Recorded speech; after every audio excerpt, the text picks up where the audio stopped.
and so we'll begin today's session. For those who've just joined us, we are continuing our Kenneth Smith philosophy series, working our way through his book Millennia and Microcosm, which is an attempt to anatomize and diagnose three different worldview systems from world history: the modernist, the medieval, and the ancient, and to learn how to see the world, including God, man, and nature, through each of those three separate lens systems. And by doing that, that teaches us how to escape the trap of our own lens system, which we're born into and come to assume as the only way to see the world. And once we escape that trap, we create for ourselves some freedom. Philosophically, we create the ability to look at things from new angles, outside of the constraints of modernity. And we might think that we've done that before we do an exercise like this, but the problem is we don't know what constitutes modernity because we don't fully understand the alternatives. So by setting us up with three thoroughly examined alternatives that we can learn how to simulate, the contrast to modernity will become much crisper. And things that we took for granted as just the way anybody would see the world, we can come to understand, no, that's just us, and that there are choices there that we didn't know about. So that's what this book is about. We're in chapter 4. Chapter 4 is his concentrated deep dive into the ancient perspective. And chapter 4 is broken up into a bunch of lettered sections. We finished section A a couple of weeks ago, and last week we started section B. We'll finish section B this week and move on to section C either this week or next week. Here's the link. It's available online. So you want to follow that link to the chapter and then scroll down to section B, Custom and Nature, Aristocracy and Philosophy. In the first section A, we explored the way that the ancients conceive of nature and truth very differently than we do. And with that as the basis, now in section B, we're exploring the way they see culture and society, and how to organize politics and economics and social systems very differently than we do, based on their conception of nature and truth. So we'll resume there. We've gone through the first few paragraphs of this, and although we looked ahead a little bit, we haven't fully finished our deep dive here on section B. So that's what we're going to do this week, is wrap up the last few paragraphs, and we'll see how, time permitting, whether that allows us to get into section C or not. But our goal is not to race through. Our goal is to make sure we actually understand what he's saying. And he writes in to moderns, it might appear a cryptic form of writing that can seem obscure, but it's because he's trying to be very careful about all of the loaded terms that moderns take for granted and assume we understand.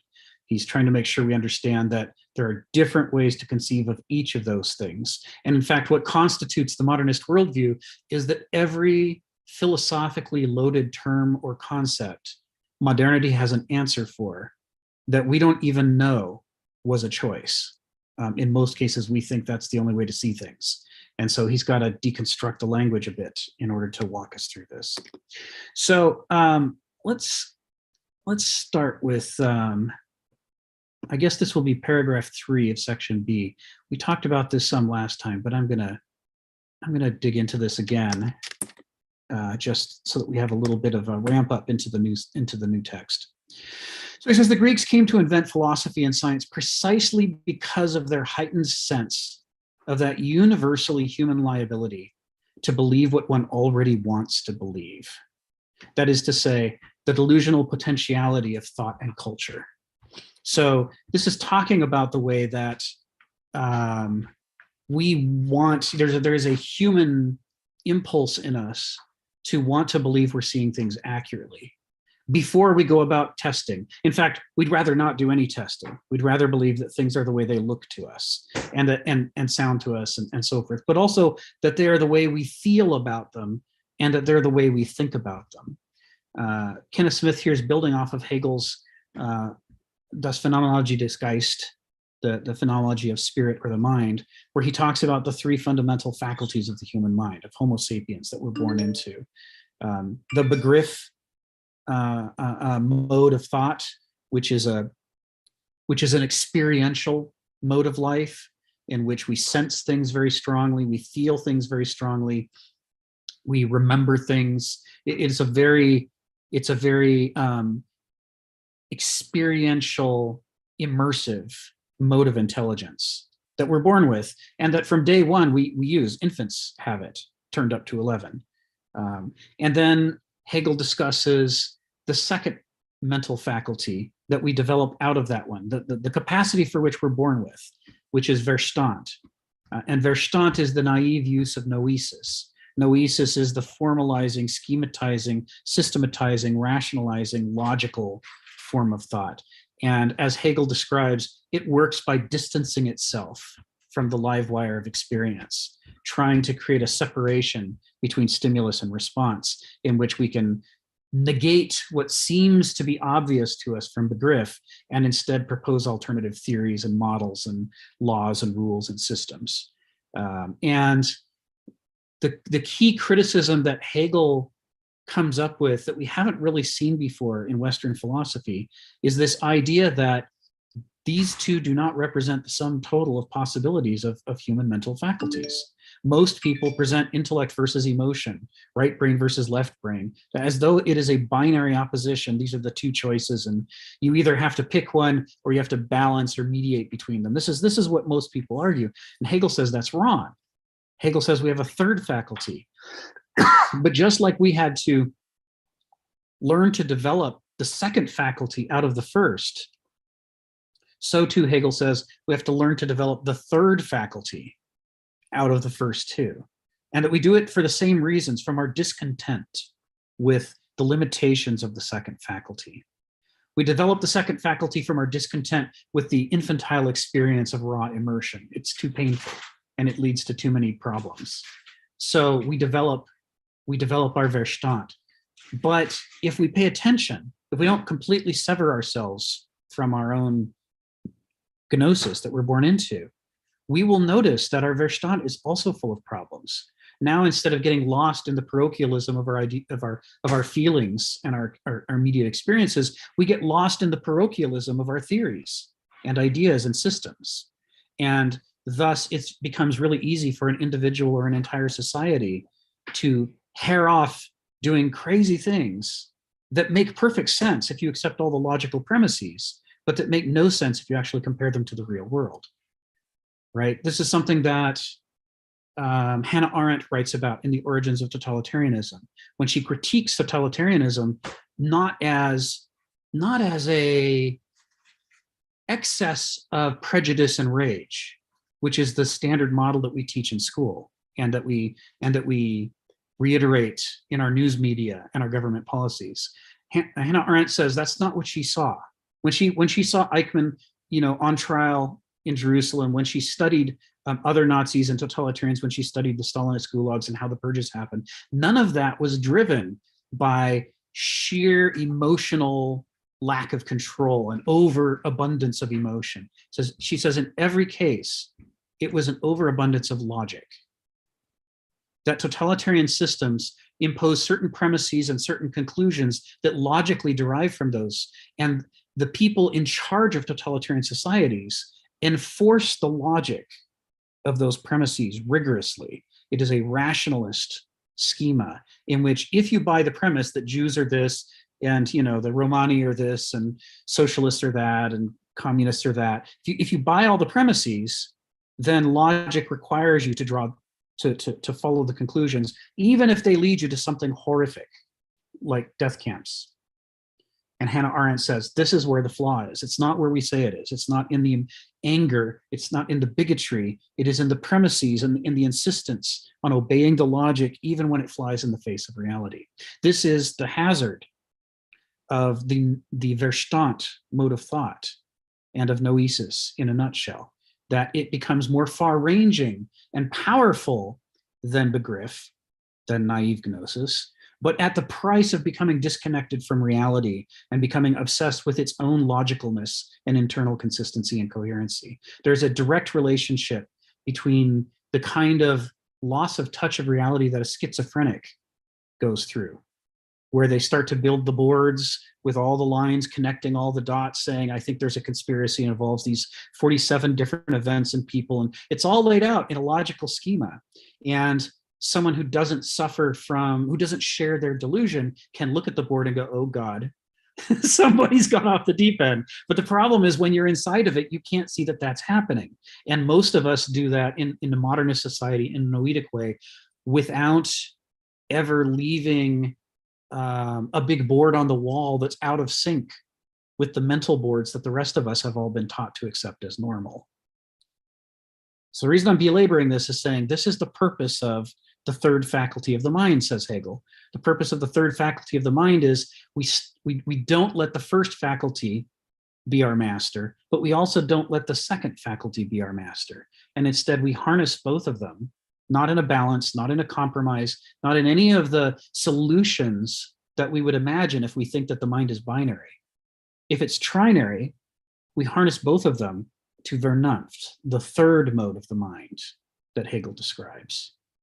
And Vernunft, the one quality that it has that the other two faculties don't have, is that it will not let you be a slave either to your immersive experiences or to your logical rationalizing, intellectualizing. Neither of them is allowed to dominate the actual human being. Neither of them is allowed to, censor the real world and say that we must disregard the humanity of others or the experience of X, Y, or Z because my theory says this is true, or because my feelings say this is true.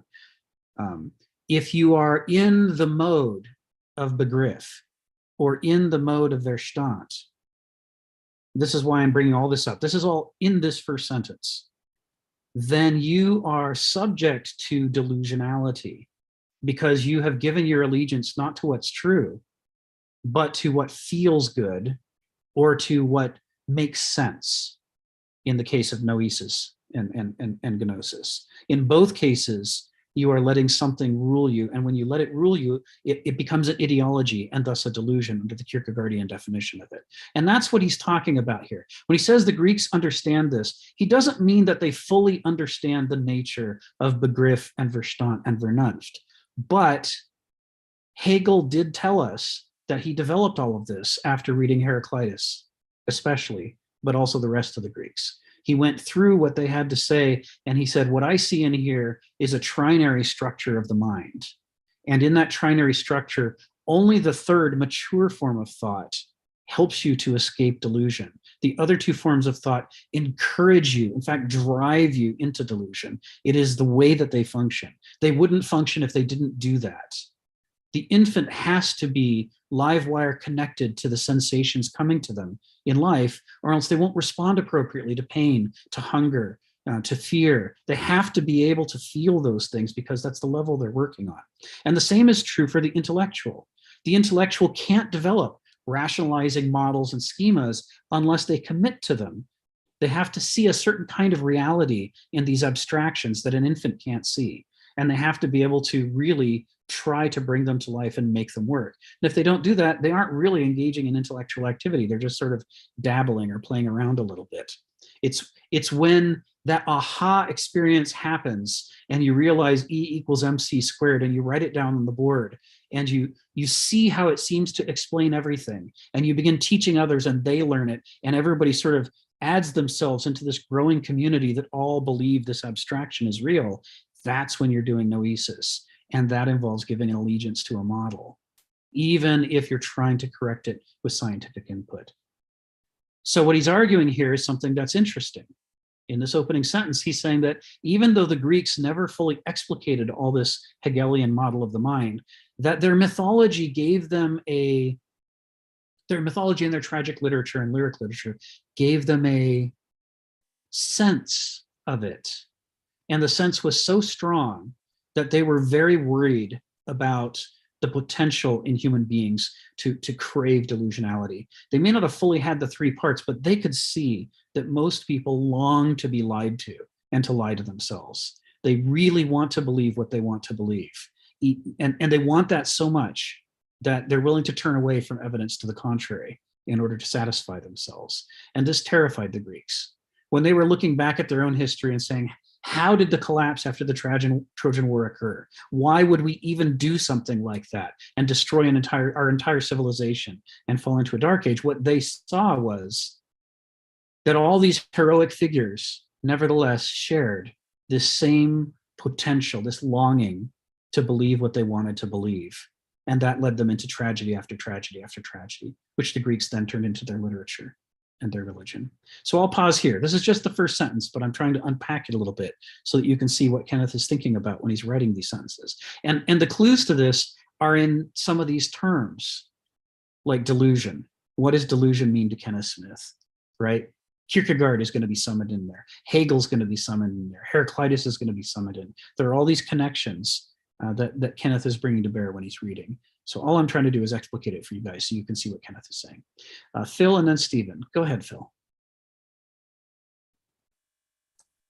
Yeah, my thought in hearing you is that it's an act of triangulation in some sense. Now, to me, it does not mean there's actually a third brain, so to speak, a third mind.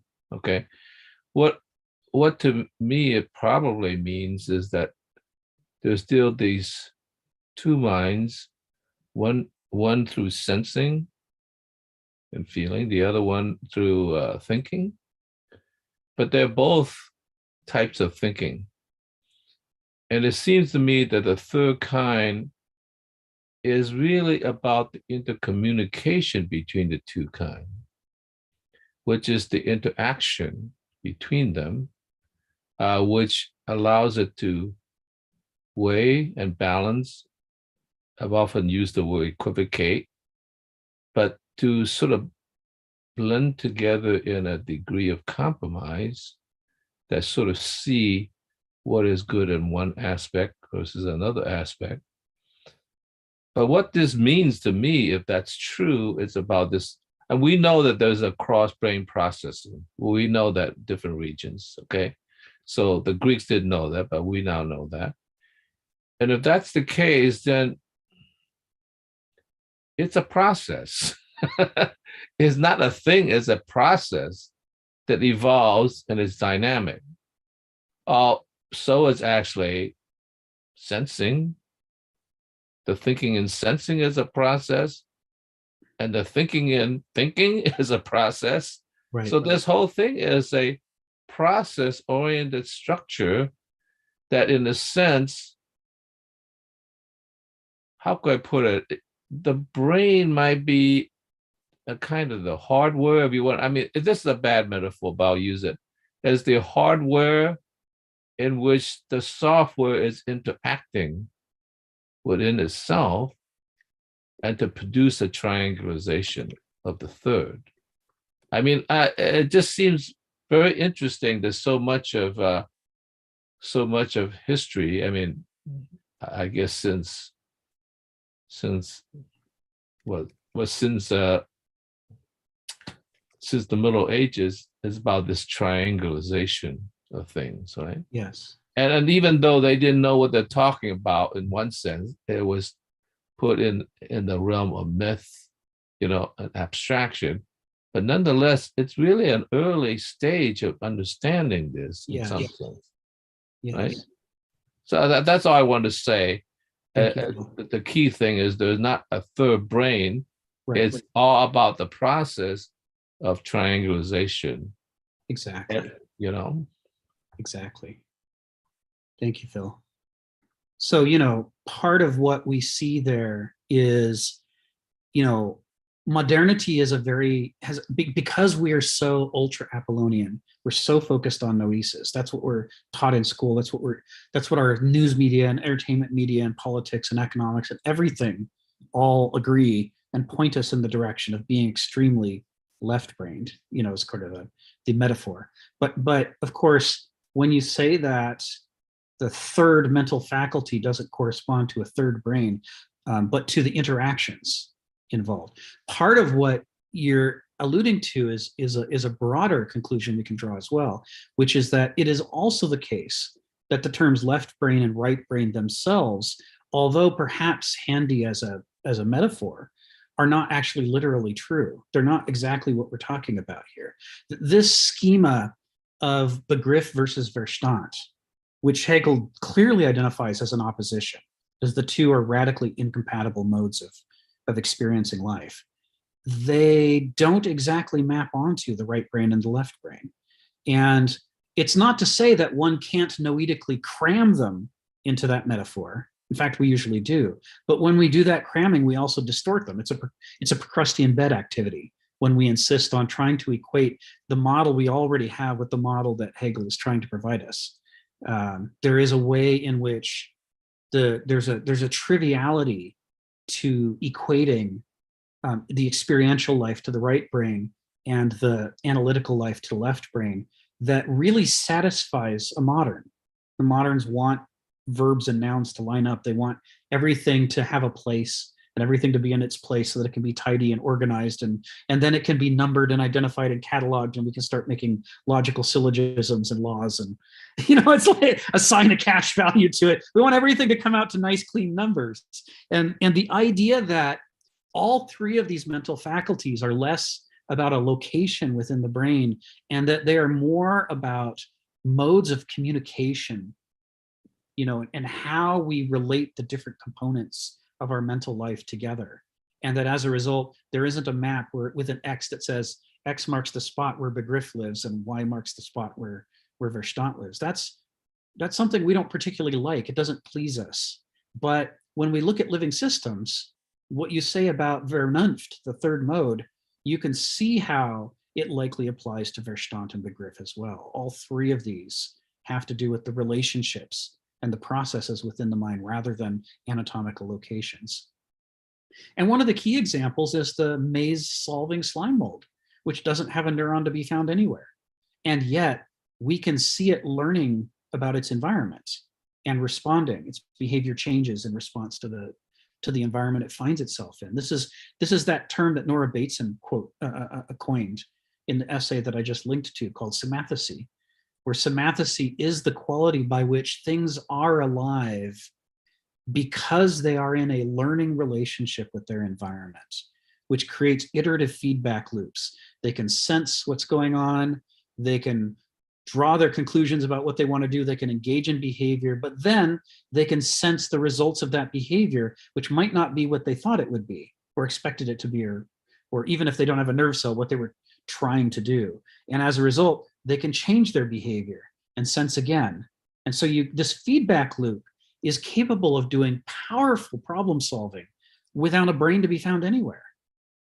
Like the modernist insistence that intelligence resides only in the brain founders upon the observation of things that have no brain at all, solving mazes, that some human beings can't solve, or solving other kinds of problems that are at levels of sophistication that even really smart people can fail at. It's like our notion of intelligence and where it resides and what it consists of is very mechanical. And it's hard for us to see that. But when you start looking at these Hegelian concepts of the faculties of the mind as being what you're describing, as being expressions of how we put the pieces together and not where the pieces live, then we start to see the level of sophistication that can account for how a slime mold could solve a maze without a brain. It's doing the things, it's engaging in the practice, regardless of its absence of neurons, So somathesy. So there's basically three ways to organize somathesy. One in which the experience has primacy, one in which the abstract model has primacy, and one in which we equivocate between the two. I love your term equivocate, Phil, in which we equivocate between the two, don't allow either one of them to be the master, and instead work the art of how to resolve discrepancies between our intellectual ideas and our experience of life without censoring either one, without snuffing either one out, or making it be the background or making it be the servant. That's a hard thing to do, but that's the third faculty. That's Vernunft. And it's something that over the course of this book we'll come back to over and over. We'll supply more detail about it. The first two are easier to understand because we almost all share that experience. But Vernunft is something we only get for moments. There's like these moments of aha experience where we break through and have an experience of Vernunft. And then after that, it's gone again. And so it's kind of hard for us to talk about and share and get a shared understanding about it, but we'll explore it over the course of this book. But basically what he's saying in the sentence is the Greeks thought that only Vernunft had a chance of escaping our longing for delusion, that Begriff and Verstand are two opposing modes of the mind that demand delusion. Their whole functioning is to create a delusion. The building of the worldview is the function of that faculty. And if they didn't do that, they wouldn't work. It's not a liability in them. It is just the same edge of the sword. It can cut your meat or it can cut your hand, but it's going to cut. That's what it does. And when we understand each of these faculties in its own right sufficiently, we begin to understand the way in which delusion isn't a flaw or a defect or some missing thing per se. It is the working of our intellect or the working of our experience of life. Delusion is a necessary part of that, which is why we need Vernunft to give us an out. Stephen, go ahead. Yeah, I suppose with Hannah Arendt, we're facing one of the ironies. For example, the word exterminate, or most people think it means to kill. It actually means to drive out or to drive somebody beyond the borders or the margins. And the irony, of course, is this tremendous effort had been made by Israel to capture Eichmann and, bring him back to trial. But the irony was, of course, Israel itself was now, in a more subtle form, engaged in the same activity the Nazis had engaged in. That was to drive out, in a sense, populations that they didn't like. And I think, yes, that was, I was reading that comic book on Arendt, and that was the point. The population of Israel turned around to and like, how dare you be so disloyal to think in that way? One of the complexities is, this all goes back with the man Hitler, and there's a complex problem with Hitler, is he started out life as a theoretically aesthetic type of individual. You just don't really find this in, I don't know, it's not so obvious in anybody else that I've sort of come across. And then, and this is where people's mouths open, I say, well, for some reason around World War I, Hitler became concerned as a moral individual because his ambition for the Third Reich was based on the moral faculty. Before, he just wanted to be a bohemian, an artist, live out his little life in what he felt was beautiful and comfortable, and then went the other way, became a moral individual who had to enforce his moral vision upon the world. But of course, if I say that to people, their mouths are going to open, like Hitler, a moral individual. Yeah, people mistake moral as meaning good, but it doesn't. It means the moral faculty. Right. That you do things from a motive of good or evil. Yeah. And the modern mind just doesn't accept it. It's like they have to think that there's an immutable moral order which is objective. But you can't find good or evil in a test tube. Mm-hmm. When I've been arguing with people, there seems to be a strong struggle and the inability to understand what metaphysics is. We understand physics, we put stuff in the test tube, we can do a lot of stuff with physics, we can control a lot with physics. When we come back to the mind, metaphysics, we can no longer navigate it in the same way or control it. And it's in metaphysics that the questions of good and evil lie. They can't be found in the elemental table, but this modern idea that good and evil are absolutely set in concrete objective values, when they're not. Yeah. This is one of the modern pursuits. Yeah. Yeah, you're right. That is a very modernist reinterpretation of a medievalist model of good and evil. The medievals actually had a more sophisticated conception of good and evil than moderns do, because for moderns, everything has to become a thing or an object. If good and evil exist, they must be somewhere as something that you can touch. Like there could be a bad guy and all evil comes from the bad guy. And so you see a lot of modernist forms of Christianity. Some of the sects really go for the devil, because the devil gives them an object, a person that you can say, well, that's where evil is. And then God becomes where good is. And suddenly you have a Manichaean system, which in the medieval era was considered a heresy. but to moderns, it's quite satisfying, because we've managed to objectify good and evil into objects that we can point at and measure, assign a cash value to, and all those other things that moderns like to do in our little noetic preoccupations. So yeah, moralizing as a drive or a tendency of the personality is a very different thing, isn't it?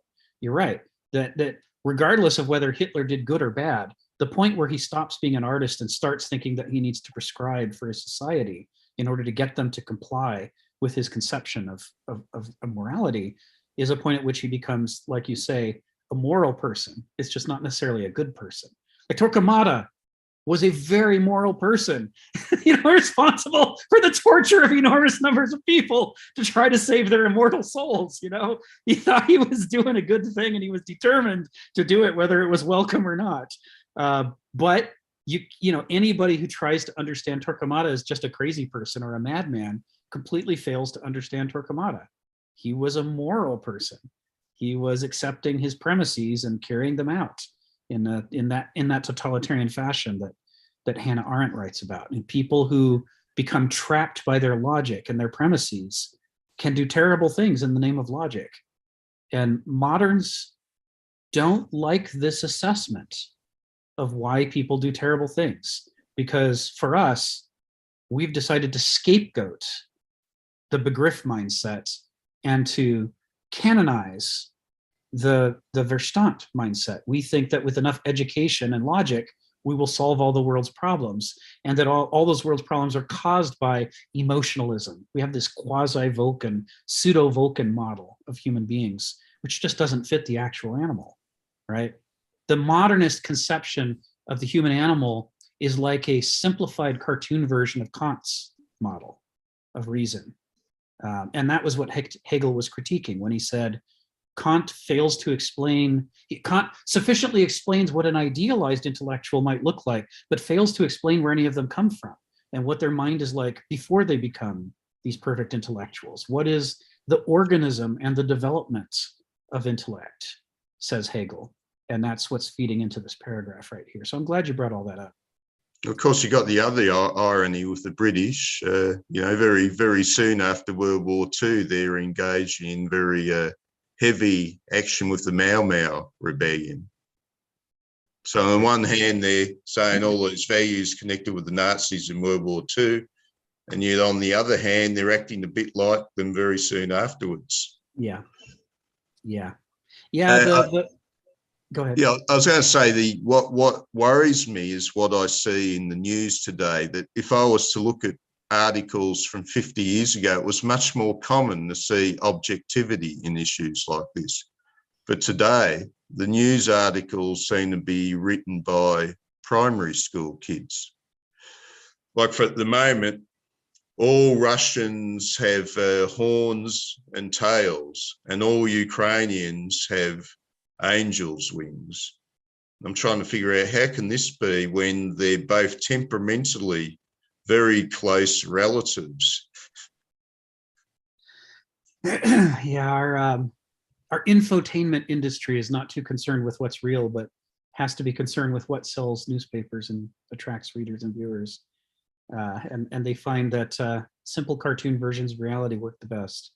But it's win-win. What makes money and what is moral will be the same thing, won't it? That's right. My hook or by crook will make it that way. Thank you, Stephen. Thank you. Yeah, at some point, I need to do more reading in Hannah Arendt's work. I've only read part of her work on totalitarianism. I haven't read all of it. I know she did some follow-up articles, so I haven't read anything about what she had to say about Israel and Palestine and how she felt about that. I believe you when you say that she wrote about that stuff. I just haven't found it yet. There's a lot more for me to follow up on. So I'm looking forward to reading it and seeing. Douglas, you got your hand up. Go ahead. I find it to be fairly confusing when you put the two sides together, okay? Yeah. And, you know, like making a cake, okay? You know, maybe one side is going one way, the other side is going the other way. Now try to put it all together to make it make sense. And you really have a whole smorgasbord, I agree. if you know what I mean.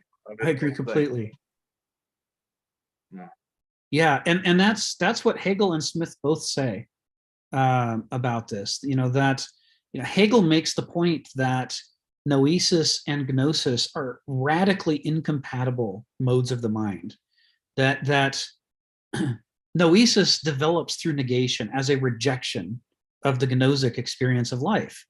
You know, it's like the noesis becomes afraid of gnosis. It sees it's very aware of what it is trying to overcome. And so it assigns negative values to all these things it's pushing off against. And in doing so, that's how it alienates itself from your feelings and your sensations and so on. It does it through a direct rejection. But the result of that is that the mode of mind that we develop through noesis becomes not just different from, but directly antagonistic to gnosis. And gnosis itself, as a result of that, by default, ends up being antagonistic to noesis, especially if, naive gnosis is one thing, but adult gnosis, even when it's in its relatively naive form, is very different from the infantile experience of gnosis, right? We've developed language, we've developed the ability to plan. There's all this noetic accretion around gnosis that an adult begriff person will have. They're not experiencing life the way that they did as an infant.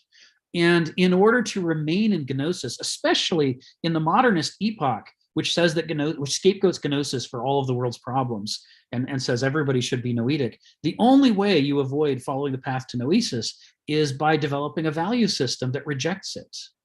So there is a counter negation that Hegel didn't really talk about as much, but it's implied. There is a counter negation that an adult who wields begriff primarily develops against the Verstand mindset. And you can see this all over in society if you look for it. The people who want you to be impulsive, who give you the tests on the internet that say, just say the first three things that come to your mind. Don't think about it. Don't think about it. That's not real. Real things you think about aren't real. Only give me your direct, immediate experience because that's the only true thing. You see that value system right in there.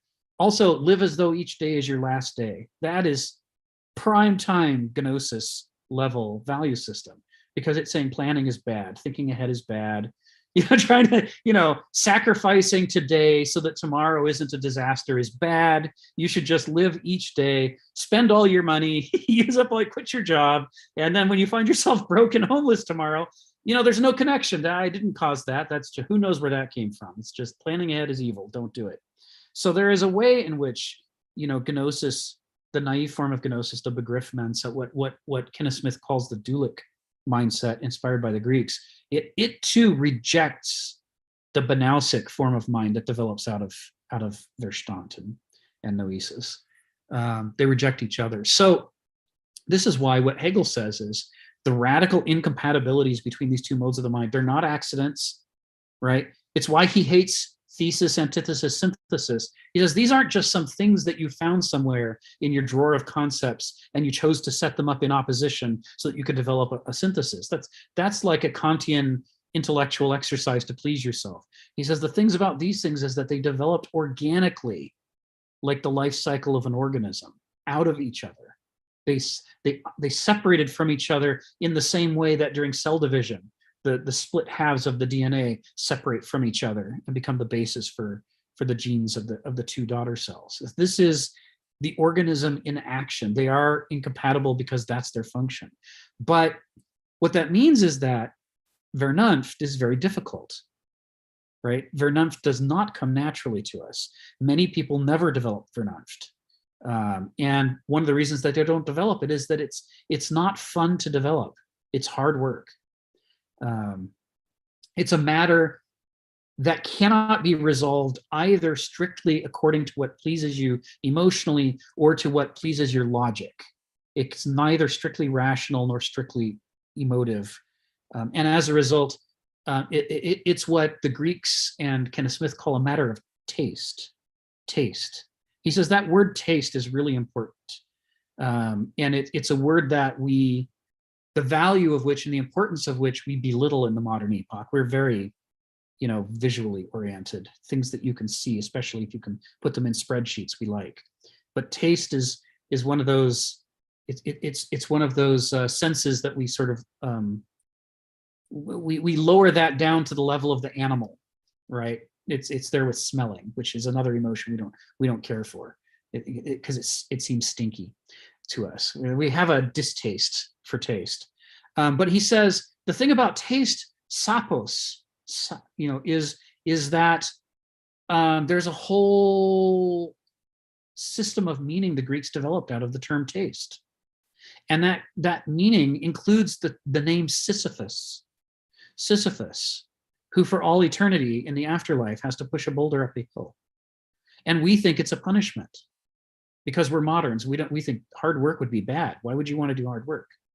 But Sisyphus knows that the only way to overcome the traps, the gravitic traps of Begriff and Verstand, is to work against them, in agon, a struggle against the gravity traps of habituation, which is what Kenneth Smith says in the very next sentence. When he says gravity traps, you may not see him saying the word Sisyphus or talking about taste, but he is, right? Because what makes it hard to push that boulder uphill for Sisyphus? It's gravity. The gravity's trying to pull the boulder back downhill, and he's fighting the gravity by pushing it upwards. And to the Greeks of the archaic era, before the ultra-rationalist later era, they understood that is not a punishment. That is the work, the life work of any Aristos, is to struggle to develop your faculties of Vernunft against the gravitic traction of your Begriff and Verstand, which keep trying to pull you back down to their two kind of basal levels, the basal intellectual level or the basic emotive level. So Sisyphus is right. He doesn't have to say the words. When you learn to read enough of his influences, you can see that just the reference, constant struggle, he's talking about agon.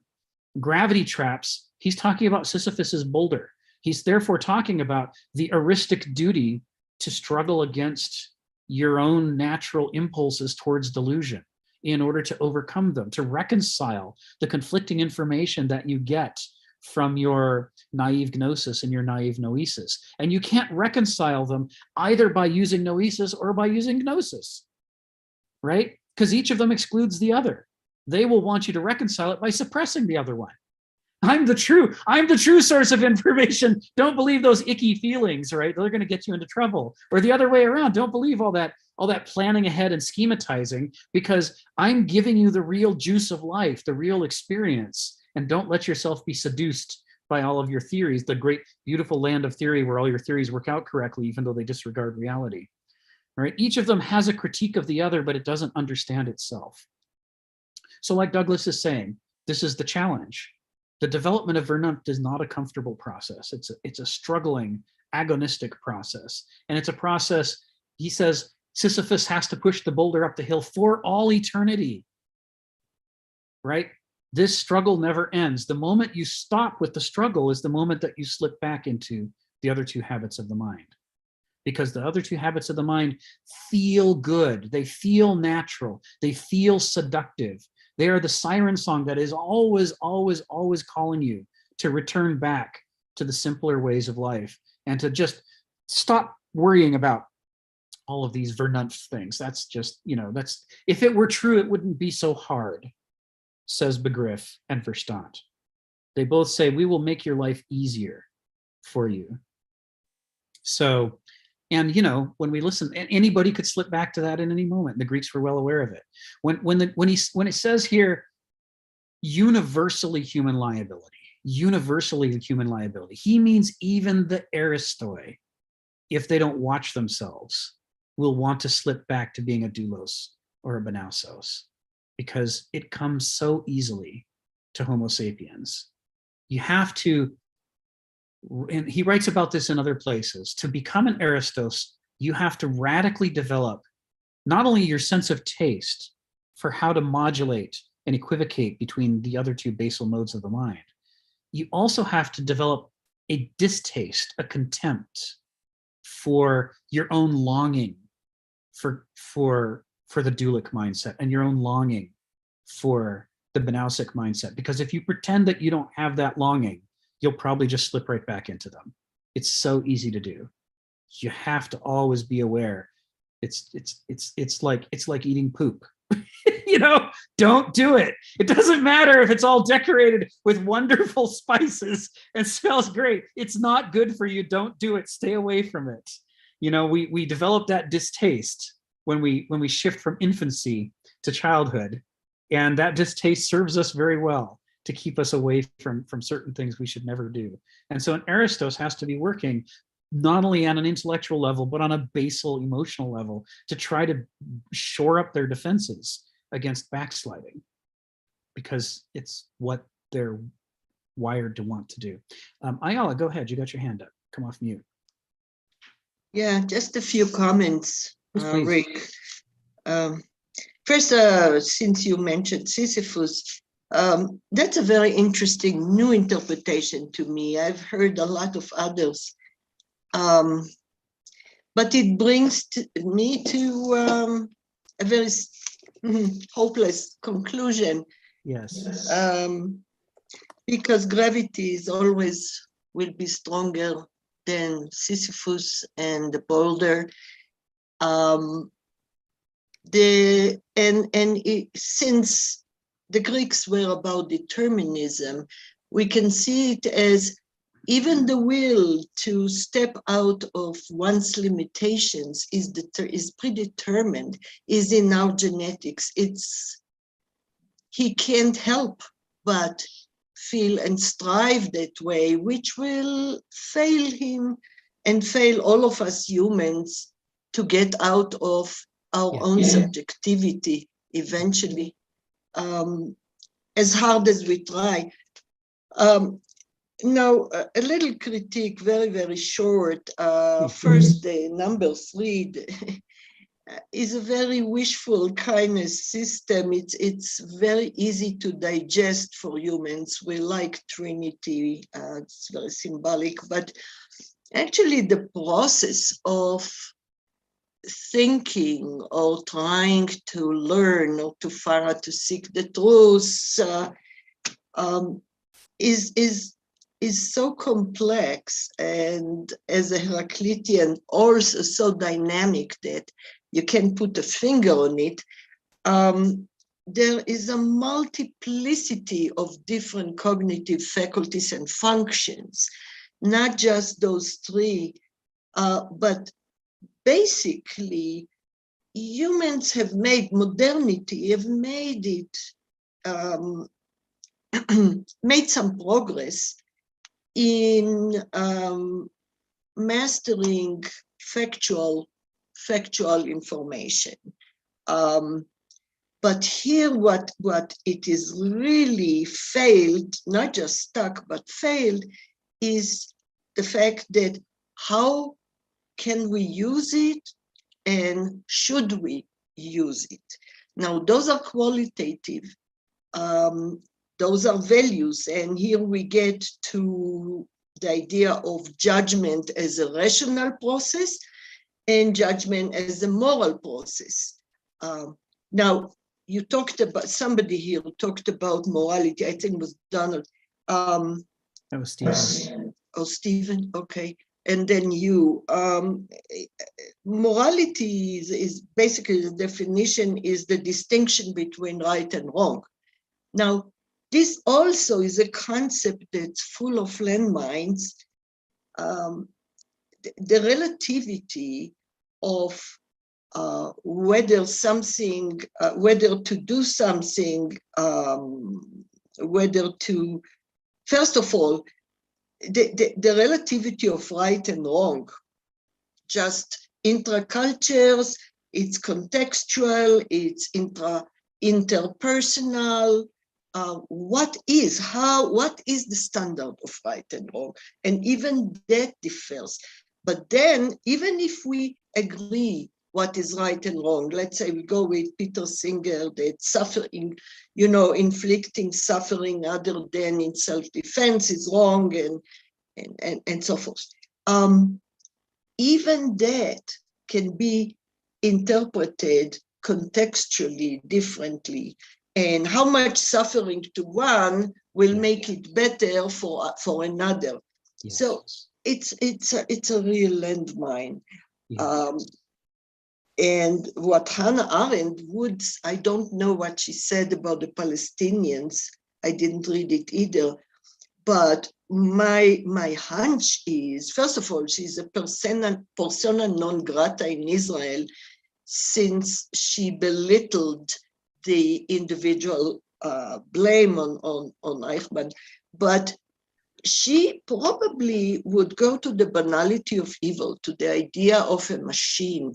And that's the way I see what's happening in Israel with the right wing. We are, when I lived there, we were basically brainwashed with nationalism and with certain paranoia regards the fate of the Jewish race being like chosen for persecution. I mean, the persecutory complex.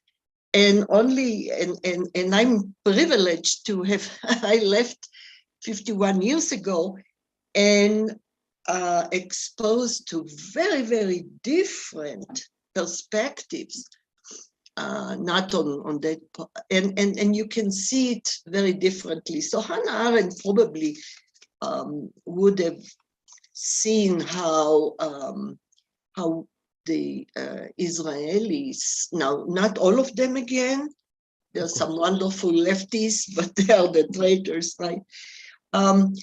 But how the machine has swallowed and integrated the culture, the interest, the way of thinking, and it's very disheartening to see, and I'm sure would be for her. So in general, I'm very, very skeptical about the idea of it all, that either the gnosis or the noesis or the third faculty, as he said, maybe it's the 30th faculty, I don't know, would be able to get us humans to look at ourselves from outside ourselves. Yes. The only way that we can attain a little more healthy skepticism, which will lead us to a certain uncertainty and continued exploration instead of stopping at certain truths, is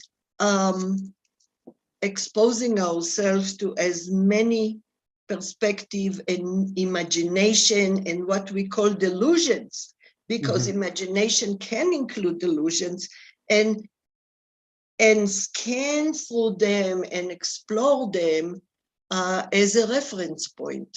Yes. Yes.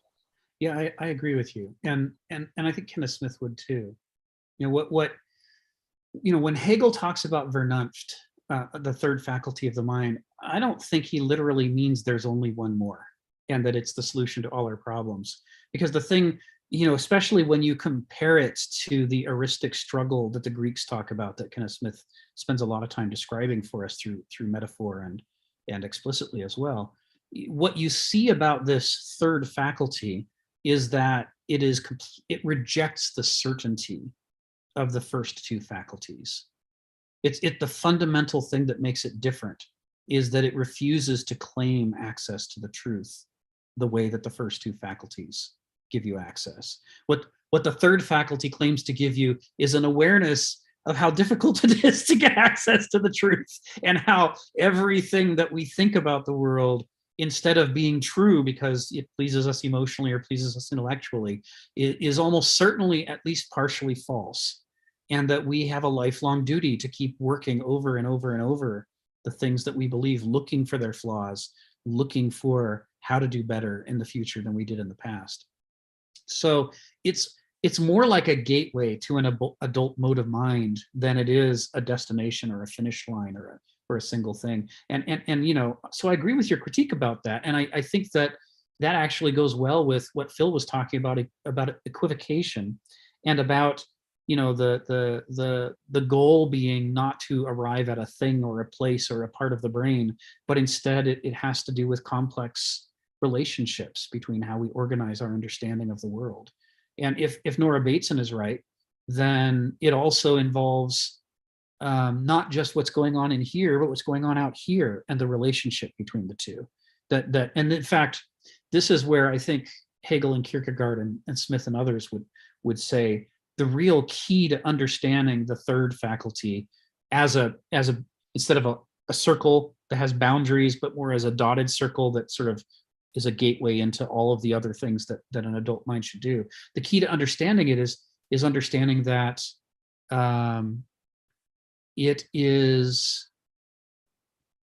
constantly looking to overturn its certainties, right? Which neither of the other two faculties do. That's the new ingredient that you can't get from Begriff or Verstand. Begriff and Verstand want to close you in and convince you that you're seeing things authentically.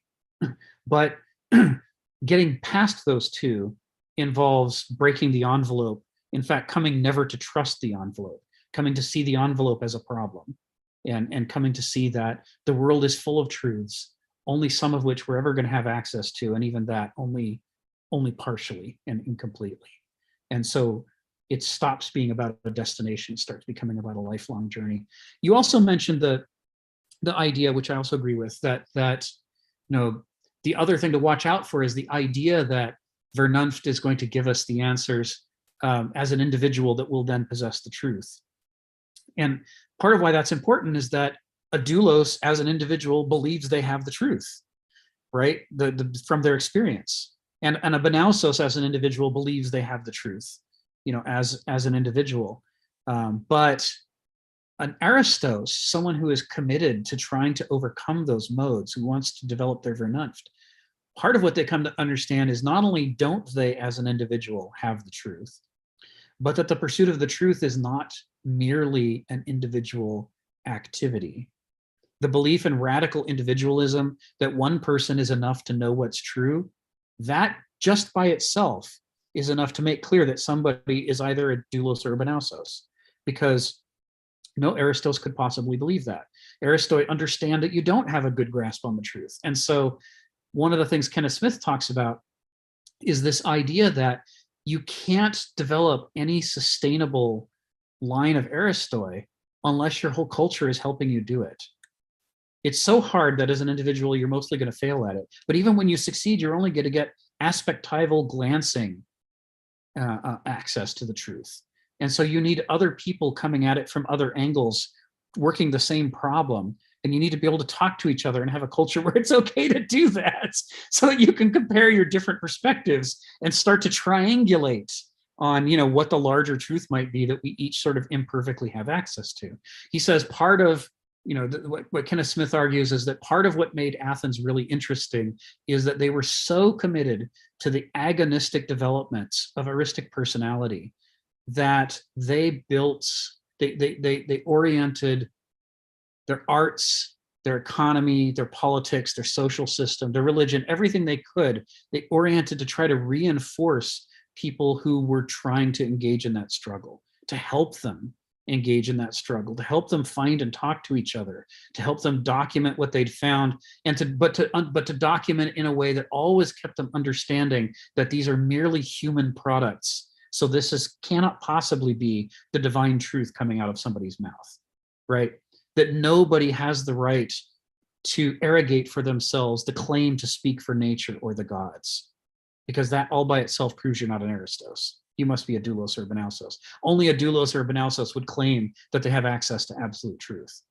The only thing you should expect to hear from a genuine Aristos is, we're working on it. Here's some things we've learned. We're sure they're flawed, but we're moving the rock up the hill together.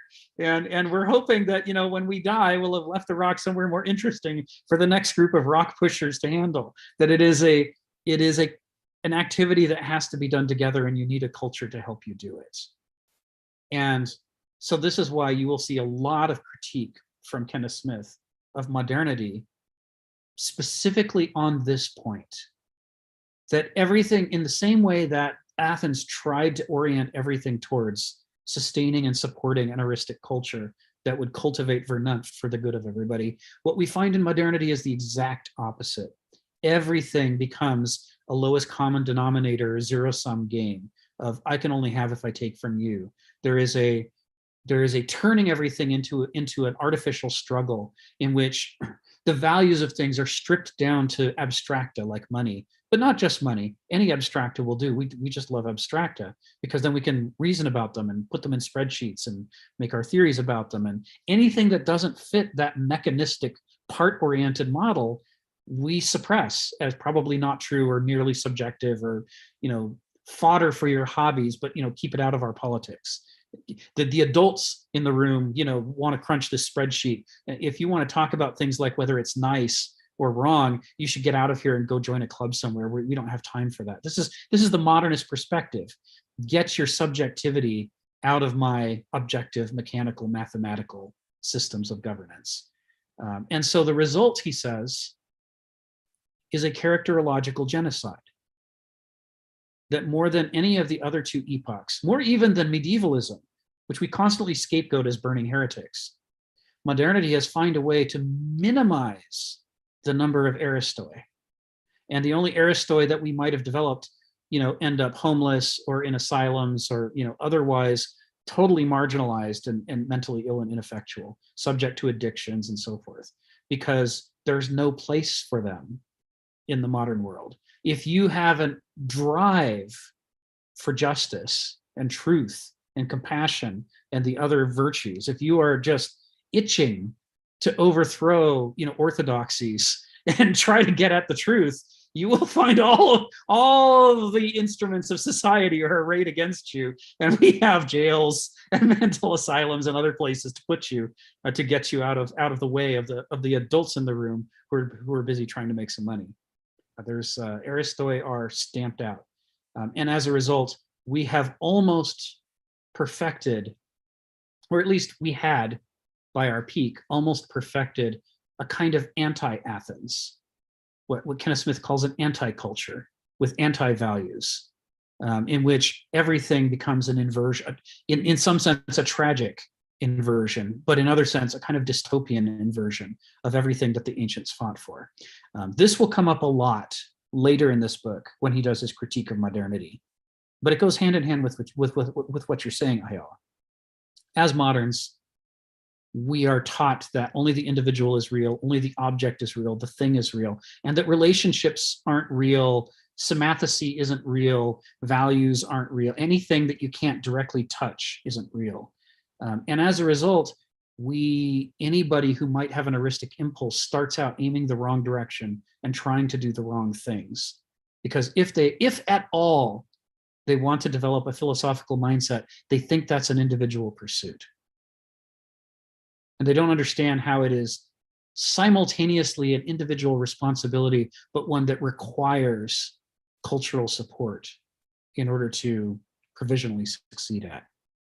So I really appreciate your comments. I think you're right on the money. You said a number of important things about this. Phil, and then we'll go back to then we'll move on to the second sentence of this paragraph. For those who are joining us for the first time, it is not unusual to take this long with one of his sentences. Kenneth Smith works really hard on the art of concentration, trying to boil down into as few words as possible, as much information as possible. And in that, he's inspired by his hero Heraclitus, whose whose little gnomic utterances continue to inspire people thousands of years later. And Hegel creates all these enormous books in this complex system of philosophy entirely by just trying to unpack Heraclitus's tiny little gnomic fragments. And Kenneth Smith is like Nietzsche, inspired by the Greeks to try to do likewise, which is why even though Kenneth writes in some volume, the sentences he writes, he tries and tries and tries and tries to do what Nietzsche said. There's a famous Nietzsche quote that says, I'm trying to do in a book what other people, I'm trying to do in 10 sentences what other people do in a book. And then he says, wait, what other people don't do in a book. He's trying to do more than a book's worth in just a handful of sentences. And Kenneth is trying to do that too. So we were on that first sentence about the Greeks came to invent philosophy and science.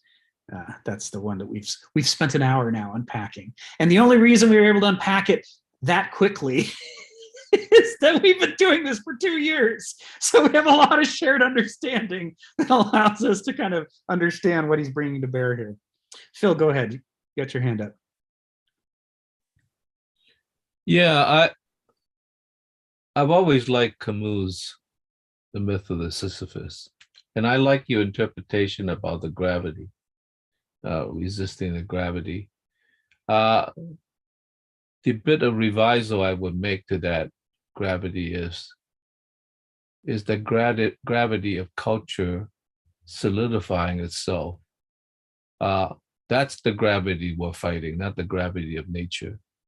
The gravity of sedimentation that drags us down when we want to reach up. Because I think one of the human things is that we have aspirations, and the aspiration to reach beyond what we are to what we could be.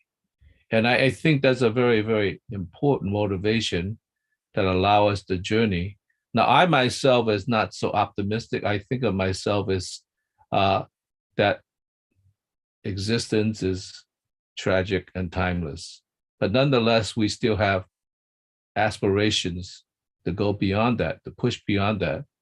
I recently learned, just last night, I actually learned how to share my screen. So I want to share a very, very important painting with you that I like. So let me see if, will you allow me to do that?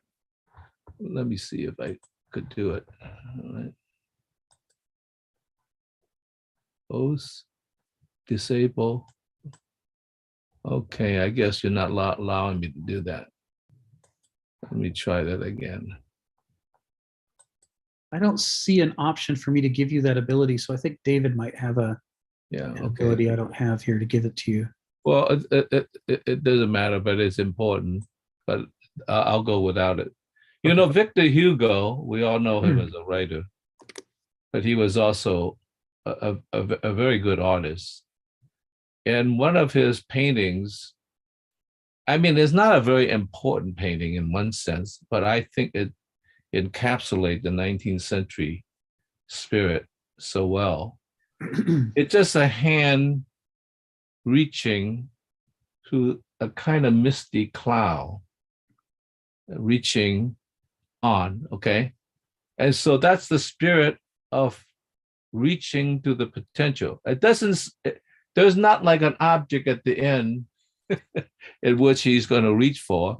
It's just reaching into this sort of hazy mist that could be something or another.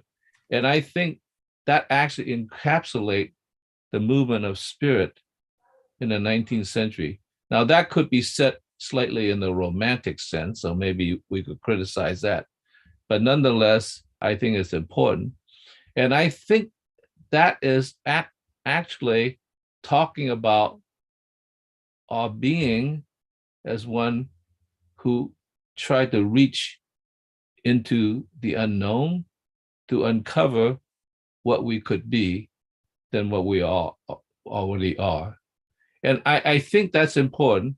And I want to contrast that with just, you know, this sort of, I would say this sort of potentiality and in my sense, somewhat of a pessimism in the sense that it's always tragic because you do not know what the end is. All you have to do is the potential. I want to contrast that with the song by Bing Crosby. which is much more optimistic. And I think that is actually the state of fallenness, as I'm concerned. And the song begins this way. I'll just quote the first 3 lines. Accentuate the positive, eliminate the negative. Don't mess with Mr. In Between. I think, to me, that is the delusional optimism that the structure has imposed on us to actually believe that it could deliver that optimism.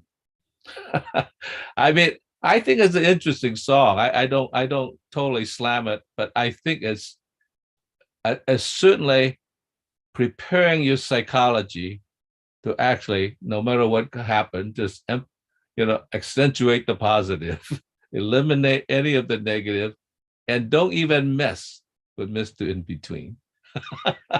I think that is exactly the opposite of the hand of Victor Hugo reaching into the unknown, that journey of destiny. So that's what I want to say about the myth of Sisyphus in relation to Victor Hugo. Thank you, Phil. So yeah, Kenneth Smith, if you go to the Wikipedia article on Sisyphus that I shared above, you'll see a lot of information about him, but none of it is from this interpretation that Kenneth Smith is offering. And you'll also see an etymology, 2 competing etymologies for the name Sisyphus, but again, neither of them is the etymology that Kenneth Smith prefers. Kenneth Smith traces the etymology of the name Sisyphus to the Greek term for the verb to taste, and says that Sisyphus is a form of that verb. In Greek, they have, anyone who studied ancient Greek knows there's an enormous amount of words you can derive from any one word.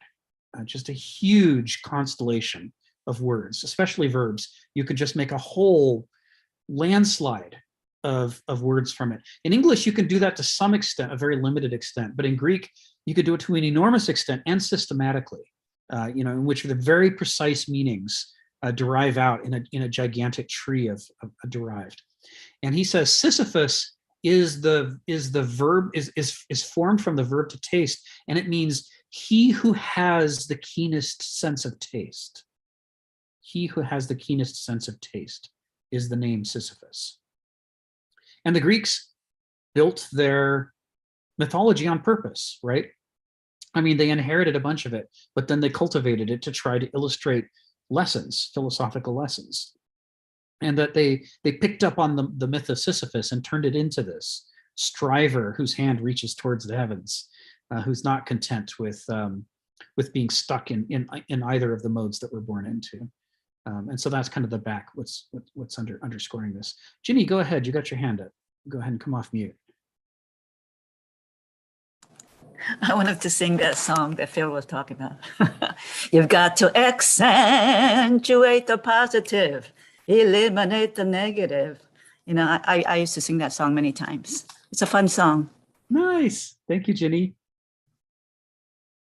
That's my 2 cents. Yay.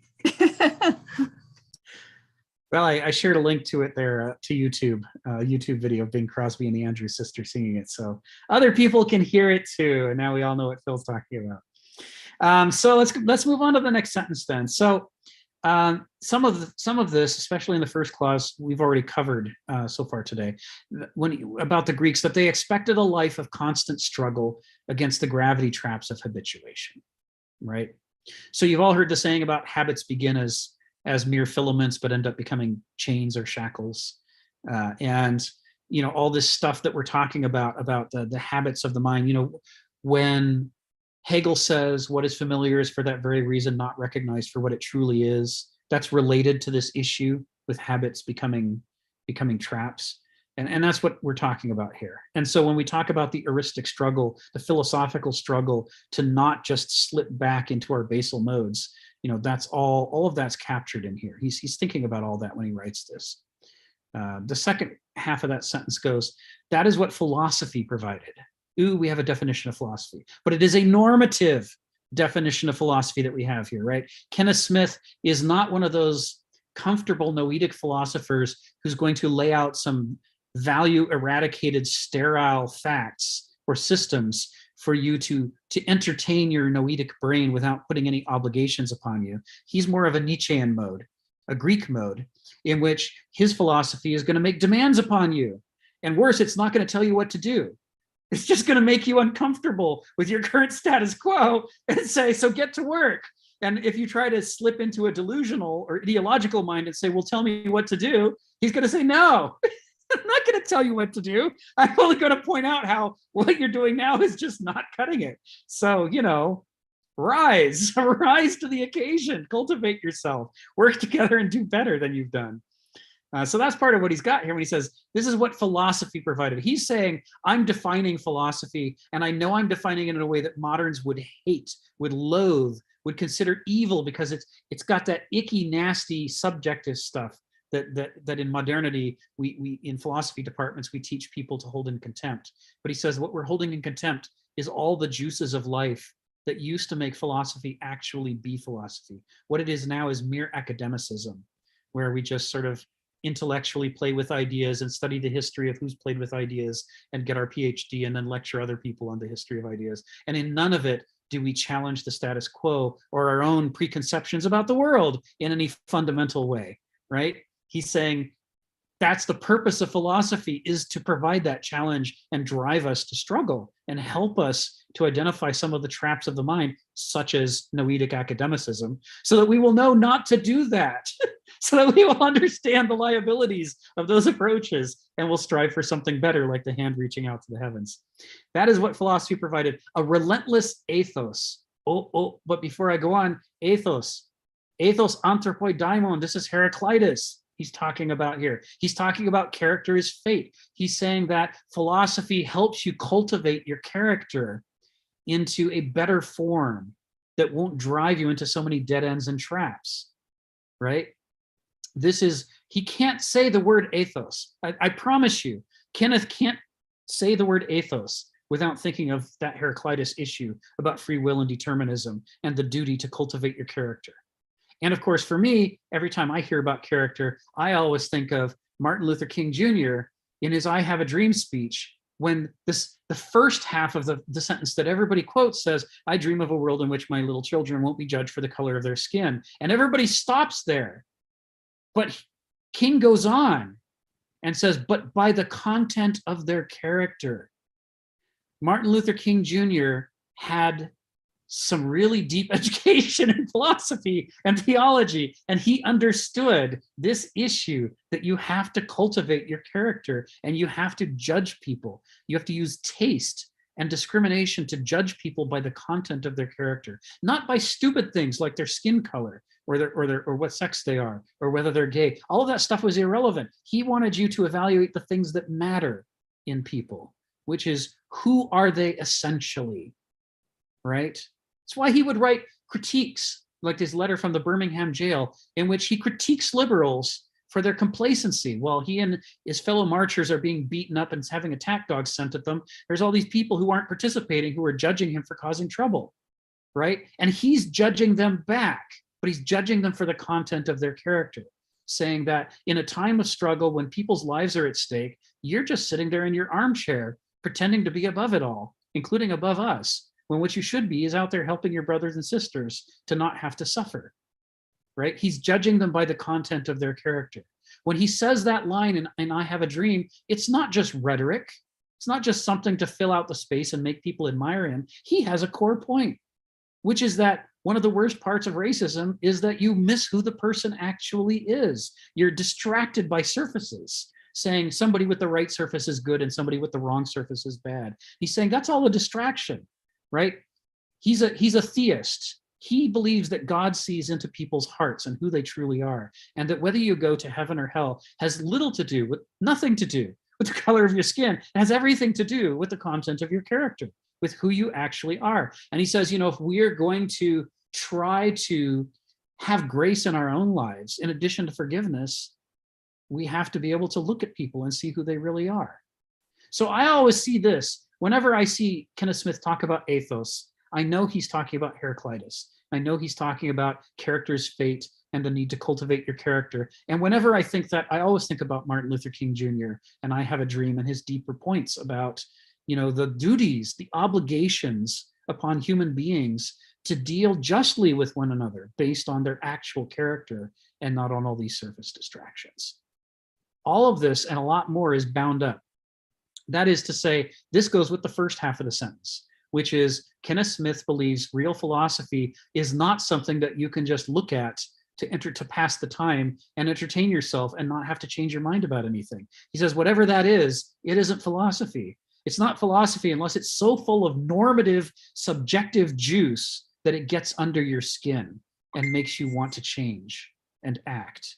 Not to go march in a line with, according to somebody else telling you what to do, not to be a pair of hands for another person who will be the brains. He doesn't want anything like that. He wants you to wake up and to learn how to develop, a sense of justice, a taste for justice and right and wrong and character.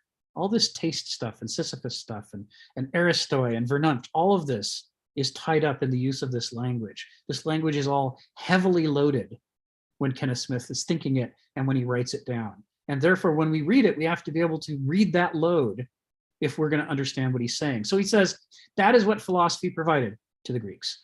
A relentless ethos, that is a cultural character, as well as an individual character, of self-challenge, thus the agon, the pushing the boulder up the hill, and of audacity to dispute what was customarily taken for granted. Audacity to dispute what was customarily taken for granted. Remember, the name of this section is Custom and Nature.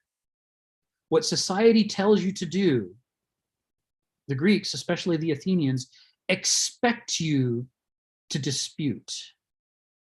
They don't expect you to conform. If you conform, you're doing it wrong, according to the Greeks.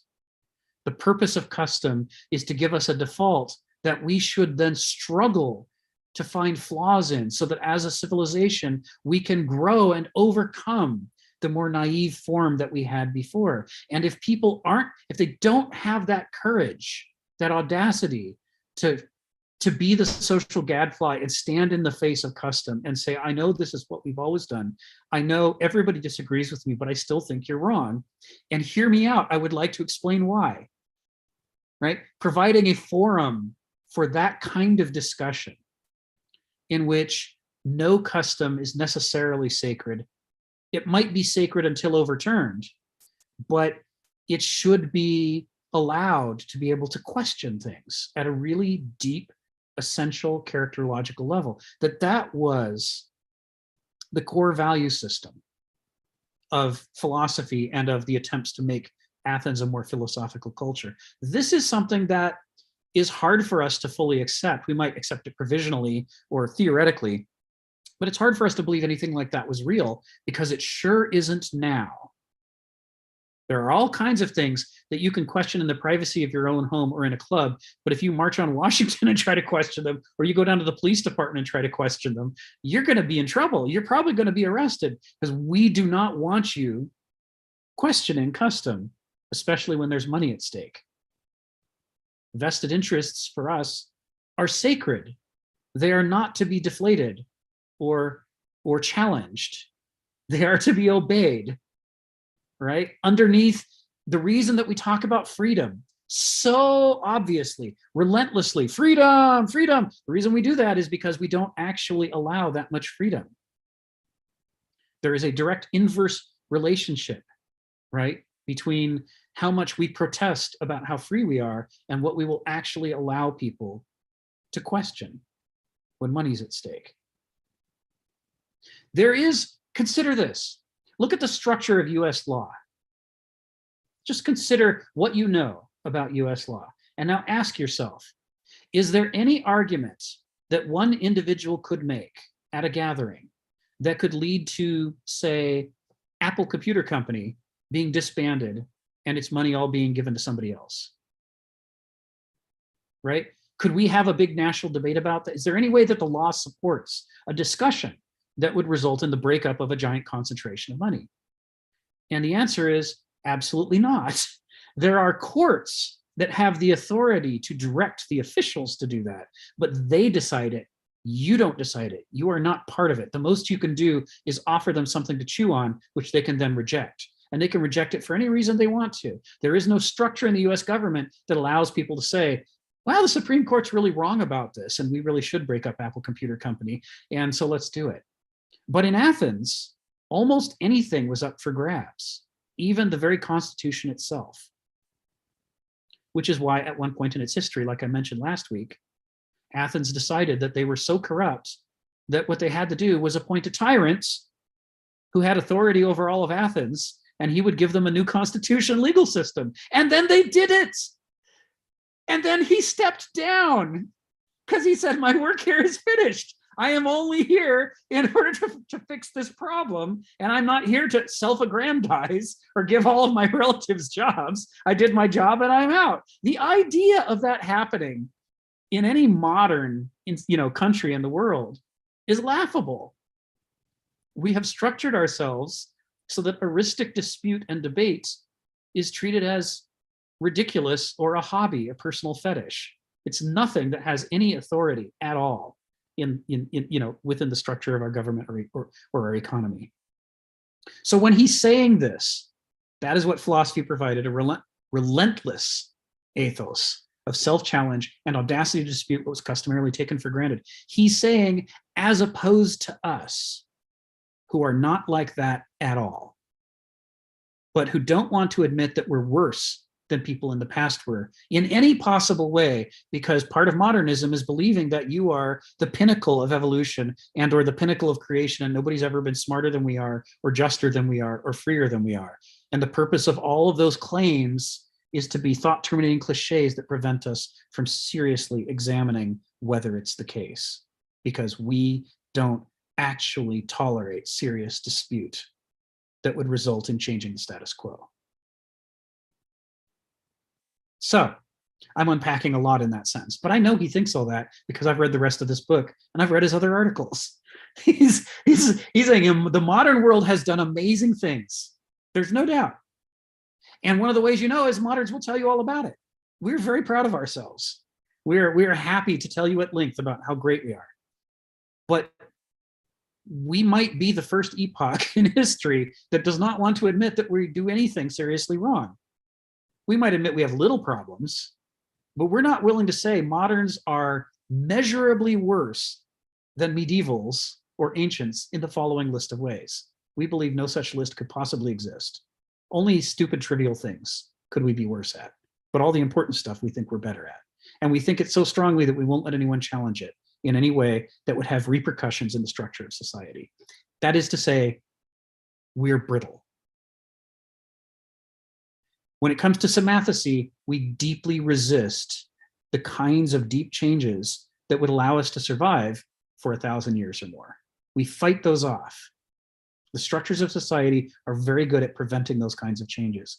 And that means it sets us up to be the shortest of the three epochs, because we are more successful at establishing our power over ourselves, which suppresses semathesy. All of this is at stake in what he's describing here. Let's go to questions. Stephen and Ayala. Go ahead, Stephen.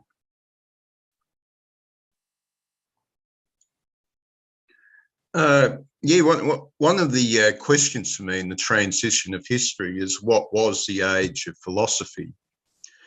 Now, if I look back to the epochs prior to Greek philosophy, well, sort of prior, you even have the Hebrew Bible. And what I tend to notice is the preoccupations. You look at ancient Egypt, the major preoccupations were between spirit and matter. Like, what is life? Why do I die? What is the good life? Why do misfortunes occur to me? I mean, Sinaway the Egyptian knew what the good life was. That was getting back to Egypt, having the Pharaoh's favour, having a nice setup in Egypt, and an excellent tomb for his hereafter. But with what I see, what was the transition we have in the axial age is people begin to question, another type of controversy arises. We have the controversy of spirit and matter. Now we add another controversy to that, and that is a controversy between ideas and reality. Because for the ancient Egyptian, he didn't have the unsettling experience of seeing too many foreigners. Everything that Egypt was golden. But in the axial age, we have a transition, an age of where people are moving around, an age that's involved in a lot of trade, and people are looking at people that are different and going, what the heck? And so this I thought I knew what reality was, but okay, it's just an idea, but what's this controversy between ideas and reality? Another aspect in the modern world which worries me is the tendency to want answers, always answers. We don't like questions. We don't like to pose a question. And I think the important path now is you go not looking for answers, but looking for questions. It's like we want an answer before we even see the question. So you're pointing out that tendency when we ask questions, there's a lot out there that doesn't like questions without answers. We want to sell you the answer. You start coming with questions we don't have an answer for, we can't sell you anything. Thank you. Thank you, Stephen. Yeah, that's right. There is a, I'm going to share this absurd quote from The Restaurant at the End of the Universe by Douglas Adams, which those of you who've read his series will recognize. He talks about the history of every major galactic civilization tends to pass through three distinct and recognizable phases, those of survival, inquiry, and sophistication, otherwise known as the how, why, and where phases. For instance, the first phase is characterized by the question, how can we eat? Because we're hungry. The second by the question, why do we eat? The philosophical age. And the third by the question, where shall we have lunch? And Douglas Adams is sort of mocking here the way in which we fall from a philosophical perspective of the world into a habitual, mechanistic, where's my banana sense of the world, despite the fact that at this stage in our development, we ought to be capable of working at a better level than that. There is a level of artifice, sort of artificial scarcity, and kind of a flatland reduction of the capacity for variation among human beings that's imposed in modernity. We talked before about the irony that in the medieval epoch, what the powers that be wanted more than anything was totalitarian control over theology. They wanted the medieval Orthodox form of Christianity to exterminate all the other forms of Christianity, and they also wanted it to exterminate all the other religions. They wanted the whole world to believe that particular medievalist conception of Christianity. And it was a struggle from the beginning of the medieval epoch to the end of the medieval epoch, because they came out of the gate running with 17 heresies side by side. All these other versions of Christianity, including ones that were closer to what Jesus originally said, but which were considered heresies by the Orthodox, were all existing side by side. And here is the central goal of the Orthodox to eliminate all those options and get everybody united under one religion. And yet they lacked the industrial and scientific power to do that. The one thing they wanted more than anything, they couldn't pull off. And so as a result, throughout the medieval era, even though the thing it most wanted to do ostensibly was to create a united belief system and exterminate all the options, you instead had an enormous variety of theologies and philosophies all over the Christian world that the Orthodox couldn't do anything about, largely because they didn't know they were there. And if they did know they were there, their power to impose their orthodoxy upon them was limited by their technology and their science and everything else.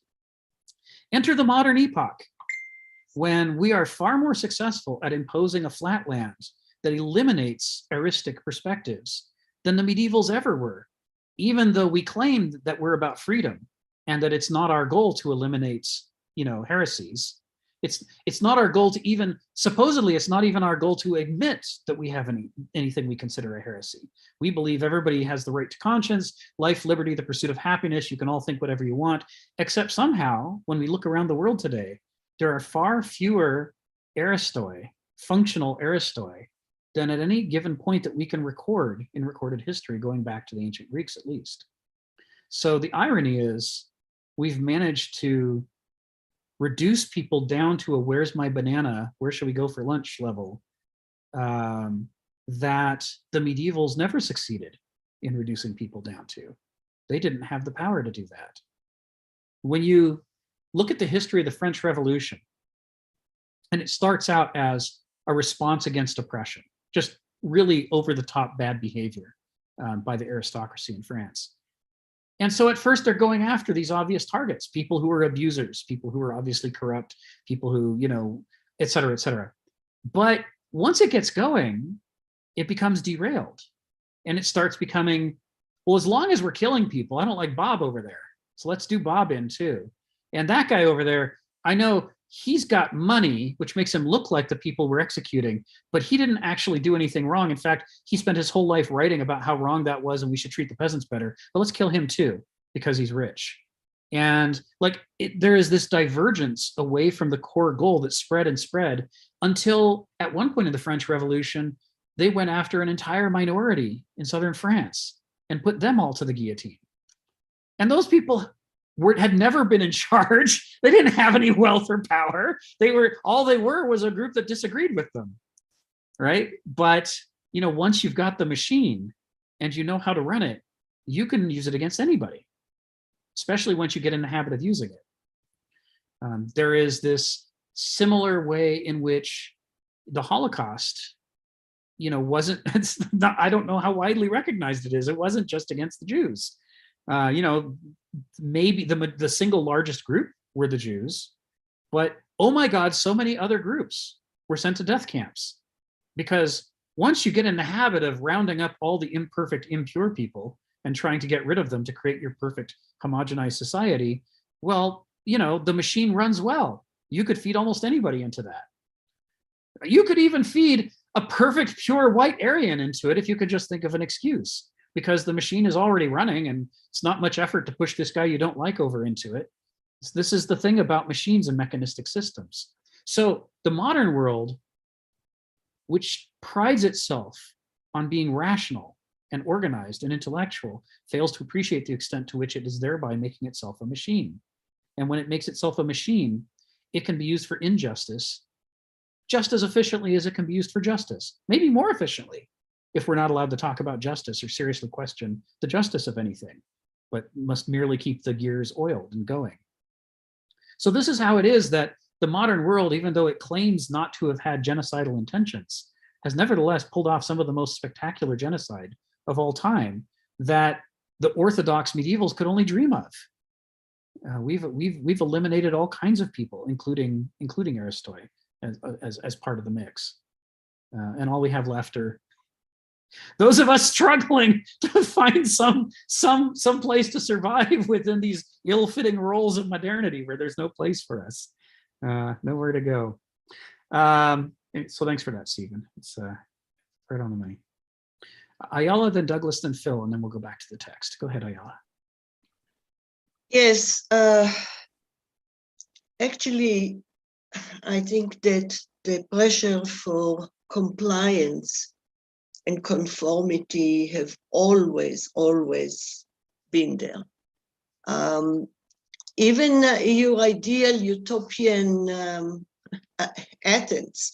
I mean, don't forget that Socrates was executed for the charge of poisoning the mind of the young, right?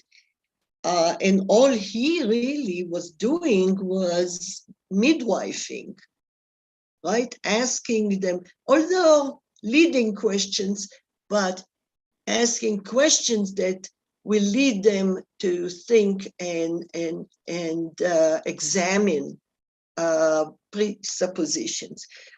So I don't think that there was at any time, any society has inherently in it a understanding that individuals will render or surrender some of their freedom to do, to think, free speech, in exchange for the goodies that society will give them. Okay. However, you are right that modernity has a very interesting feature about compliance and uniformity, and it disguises it under the veil of freedom of the mind and your independent thinking.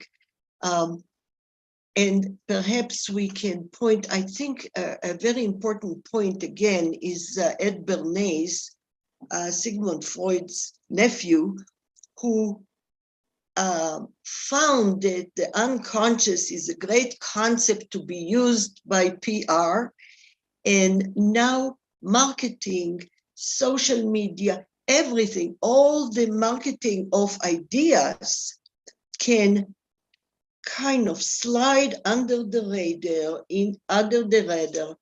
and influence and form this uniformity and compliance under the guise of, this is my ideas, this is what I want. So it's an interesting way. I think the repression and oppression of individual freedom was always there, but it was very direct and on the surface, and now it's so veiled that it's even hard for us to find a beginning and an end. Yes, thank you, Ayala. That's right. That's right. Yeah, when I'm drawing these distinctions, I sometimes, it's normal that I'm not going to be able to get the whole picture in place. I certainly don't believe in an Athenian utopia. I don't think Athens was a utopia. Anybody can see all kinds of terrible things they did. Even the Athenians were writing about atrocities committed by Athenians. You read Thucydides' History of the Peloponnesian War, and the things that he shows Athens doing to defeated cities are horrific. Killing all the men, selling all the women and children into slavery, and just leaving a ruin where there used to be a town. This is the sort of stuff we associate with the Romans later on. And this is Athens, supposedly the most enlightened of the Greeks. God help us, maybe it was, who knows? But, and the role of the position of women in society, entirely half the population of Athens was awful, largely kept within their homes, segregated into the household. There's just huge numbers of ways you can point at Athens as problematic. No question. There's no utopia to be found there. And the example of Socrates is an interesting and illustrative one we've talked about a couple months ago and before as well. But what's interesting about this is that one society can be measurably worse in certain ways than another society, but at the same time measurably better in other ways, right? That we don't, none of this is as simple as, society A is worse in every way than society B, or let's say rarely, because there's an enormous diversity and complexity involved in the structure of cultures and societies. And so it is normally the case that, they're going to have different strengths and weaknesses. And so we can look at Athens and say that with the exception of questioning the Olympian gods, which was Socrates's great blasphemy, with that exception, in theory in Athens, you were allowed to question anything. And the worst that they would do was ostracize you and kick you out. Some Athenians were kicked out many times over and over, came back, became citizens again, got kicked out again. That was a form of punishment that they used far more often than executing someone for going against the orthodoxy. It could be done, but it didn't happen that often. But in our case, as you say, it's hard for us to notice or even fight against the ways in which diversity of thought are extinguished, because they're done through these industrial systems of groupthink, like the things that Edward Bernays worked on, the kinds of things that George Orwell warned us about, the kinds of things that Noam Chomsky and Edward Herman writes about in Manufacturing Consent. Many people now have written diagnoses of some of the industrialized scientific ways that we mold people so that they don't want to do things outside the norm. And then we can say, you are free, go forth. And we can say that knowing that that freedom will never challenge the status quo or vested interests, because they've already been preconditioned not to want to do those things. So then the question becomes, are they free?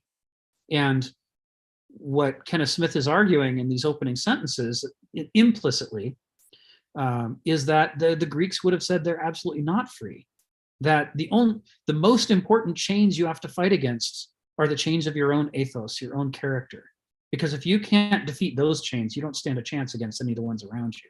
Or conversely, you can free yourself physically and financially and in every other way and still be a slave of your character. And we see throughout history and current events countless examples of people who destroy their own lives, even though there's nothing really holding them back. They're slaves to their appetites, they're slaves to their ideologies or what have you. There are multiple ways to not be free. Modernity has elected an approach in a sort of a dual approach in which the law is there to deal with you if you transgress overtly, but long before the law ever comes to bear, education and PR and marketing and spin doctoring and the mass media and countless other institutions are there to pre-format your mind so that you won't want to do the things society doesn't want you to do. And when we look at something like that, we say, well, isn't that good if criminals don't want to commit crimes? Of course, as moderns, we're obsessed with criminals versus fine, upstanding citizens. But what the question, there's a begging the question, of course, is a phrase everybody misuses, but in this case, it's exactly right. There is a begging of the question in that, because it is pretending that the most important philosophical question involved has already been answered the way we like. And that question is, why should we believe that the law has been structured to bring about justice? I mean, can you break a law and do it in the name of justice? Because Martin Luther King Jr. thought you could, and Gandhi thought you could, and plenty of other people thought you could. We see that it is often the case that laws are not constructed to bring about justice, but constructed to thwart justice. And thus, if you precondition people's minds to prevent them from committing crimes, part of what you're preventing them from doing is acting to further justice. Because sometimes justice requires breaking the law, and you're pre-formatting them not to want to get in trouble.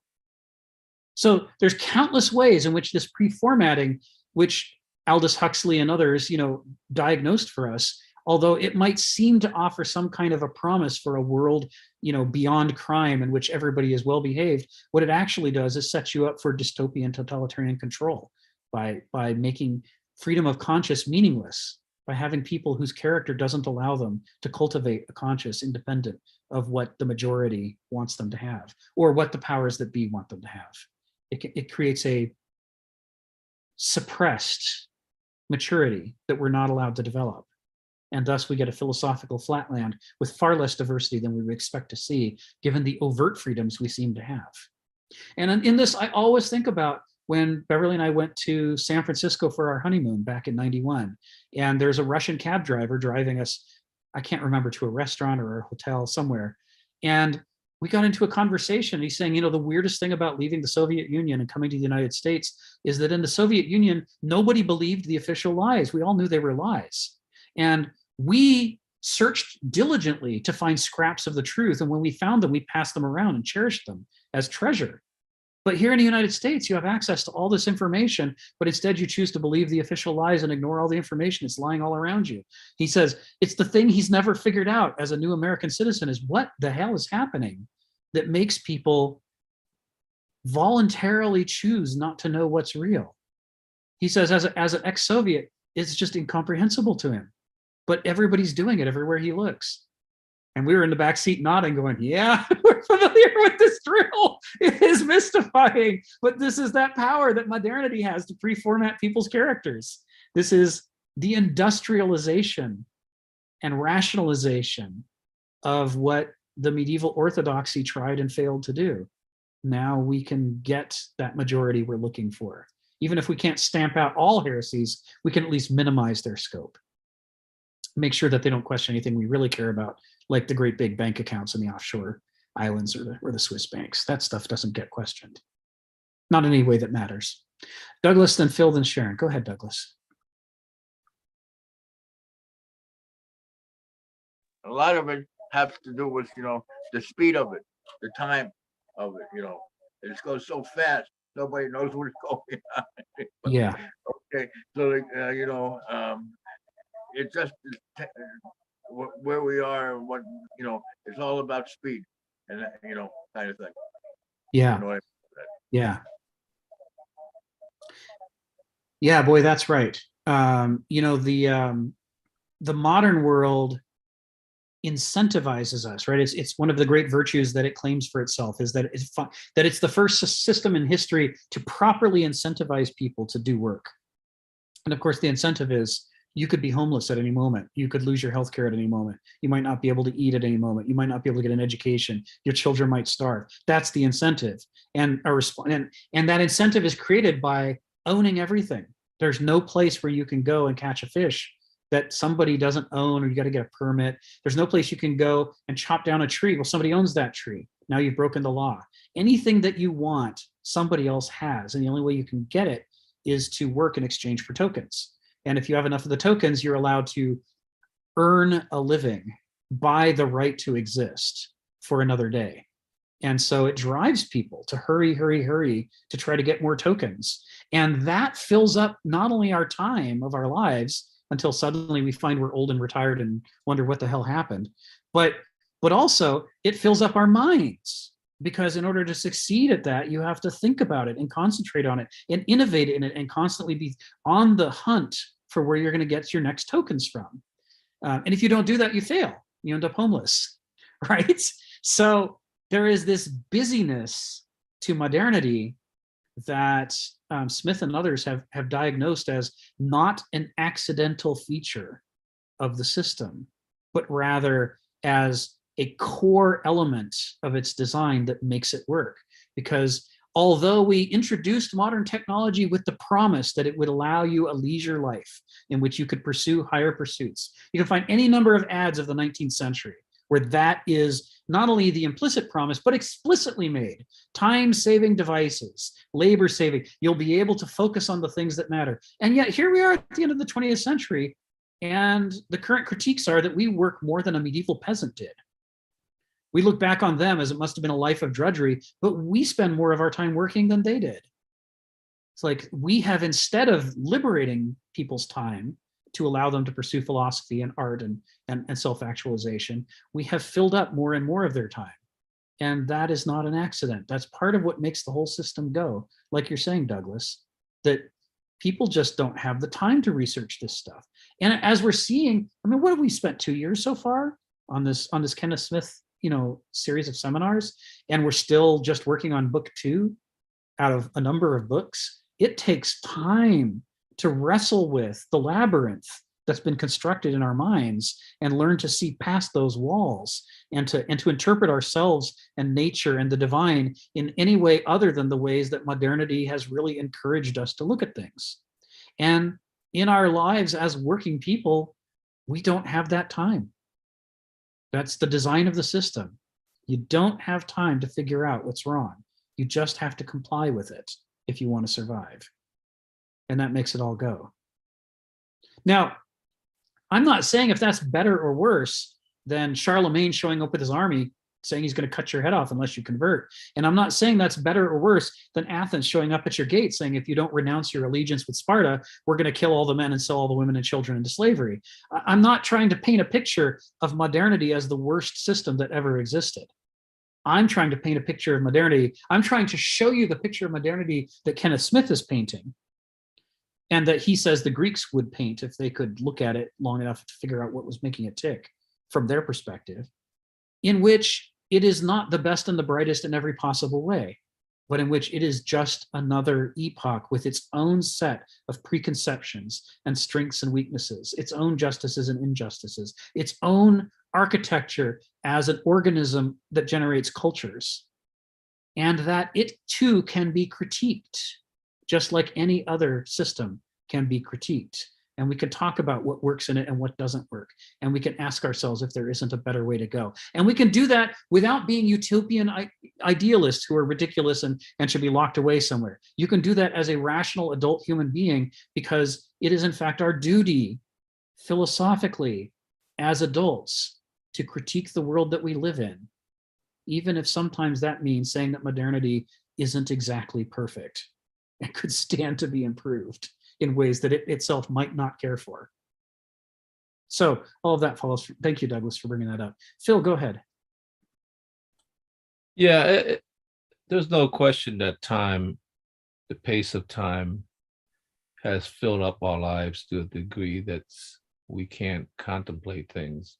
I often tell my students, to slow down time for you to actually be able to, paint and do whatever you want to do in the right way. But I'm going to ask a different question, a different dimension of this. I wonder if this is not inevitable in the sense of the complexity, the ever increasing complexity of society, that although there's other powers working underneath, it seems to me that it allow the manifestation of power in its silent oppression more than it used to be. It was overt. A night comes over and you say, okay, I give up. Right now it's running silent, run deep. So my question is really has to do with the relationship between the esoteric and exoteric. Yeah. Right. And it seems to me, for instance, I'm going back to Egypt again, like the difference between the esoteric and exoteric was, there was the secret society of the priests. They were esoteric. They knew the complexity. But the difference between the esoteric at that time, because the myth was less complex and the representation was less complex, the population understood the exoteric enough that they were in proximity to each other. So therefore, it became a much more unified society. And as it goes on, particularly as it gets more complex, specialization happened, all sorts of things, to the point, and particularly at the turn of modernity, when it really became classified that one has to be a specialist. And all those things is no longer, like the Masons, esoteric society, secret society. This is sort of the esoteric in the open. Like, none of us really are capable of being a Renaissance man, because none of us really know what E equal MC squared is, except a very small group of people. None of us, for instance, Sharon, when I go to the hospital, I just have to lay my trust to the system, because I don't know how to criticize it, right? I mean, like, okay. And that's, well, the government, it's the same thing. It's like, like how complex is the money market system? Like it's, and then you feel like you're dissonant. Well, maybe dissonant is not the right word. You're removed from that because all you can do, in a sense, I hope I could trust them, right? And it's like then, and then of course, then you become outraged. It turns out you can't trust them. But nonetheless, so many sectors that we used to be simpler and we have at least some grasp of it, has become secret societies in the open. Yeah. They're not keeping a secret from you. You just can't get to it. Right. It's too complicated. So you have to depend on popular science, popular economics, to boil it down so it's no longer a representation of what the hell it is. Not only what it is as a representation is already a distance from what it is, but it's no longer even a close representation. So I wonder whether this is not simply, in some way, just the manifestation of the complexity the mind has to deal with when we deal with, in a sense, existence that was closer to a direct experience, that we could, okay, we could get it wrong sometime, but, you know, we mostly grasp most of it, you know, and that we could sort of go with it and open up. So I think civilization almost had to develop that way, you know, and that's why, and I think that's why the instrumental mind has become dominant, because the instrumental mind is necessary to develop that kind of specialization and Yeah. understanding Yeah. that none of us understand anymore.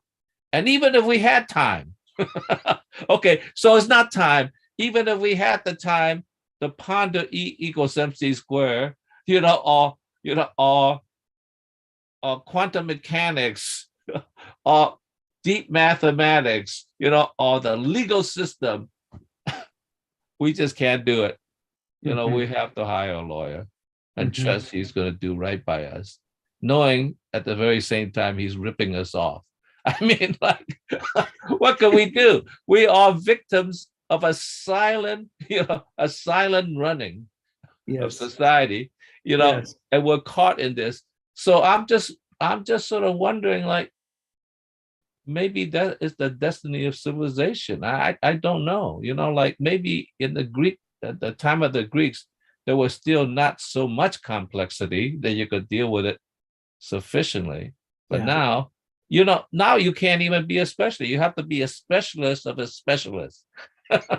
So so understanding it just beyond us. You know, we just have the most thin understanding that's based on the trust of what somebody said, some expert, you know. So I'm just wondering, so maybe we can't pin this all on just like a bunch of conspirators. I'm sure there are those. I'm not letting them off the hook, right? But this complexity has made the conspiracy all the easier. Thank you, Phil. Yeah, there's some there's some issues here. You know, I think about the junk bond collapse and the junk mortgage collapse and all these things. You know, there have been some critiques of the way that the financial industry works now, where it has become so complex, no one's exactly sure how it works. They all learn a very simplified, cartoonish model of the economy that isn't actually real. And the delta between the model in people's heads and the way it actually works is where you get all these wolves of Wall Street who go in, they find loopholes in the system that nobody's noticed because it's so complicated, nobody really would notice it. And then in the interval between when they discover it and when it eventually gets legislated against, they go in there and exploit the crap out of it and become millionaires or billionaires because it's a weakness and they know they've only got it for so long and they have to milk it while they can. And so this is how you keep getting in the US economy these successions of corruption over and over and over, in which whole industries collapse through, you know, really, it's like a feeding frenzy of piranhas going in there to get what they can out of it because they know the clock is ticking. They only have so much time. And this is their chance to be a millionaire or a billionaire. If they don't take it, they'll just, well, of course, anybody who doesn't have money is worthless in modernity. And they don't want that. They're full of all this subjective emotional frustration about the meaning of their lives. And it all comes to the point at this moment where they have the chance to trash hundreds of thousands of people's lives in order to, you know, achieve the thing that they've wanted to achieve. They have to do it. They can't not do it. So you get this weird convergence in which conspirators are never the originators of these problems. They're the exploiters of the problems. It's an ecosystem full of bad niches. Unlike a real natural ecosystem in which the niches reinforce each other, the niches in our artificial economic ecosystem, they're all fake. They're not real things that have evolved over billions of years to be self-reinforcing like a dynamic system. They're the opposite. They're a mechanism that's bound by entropy.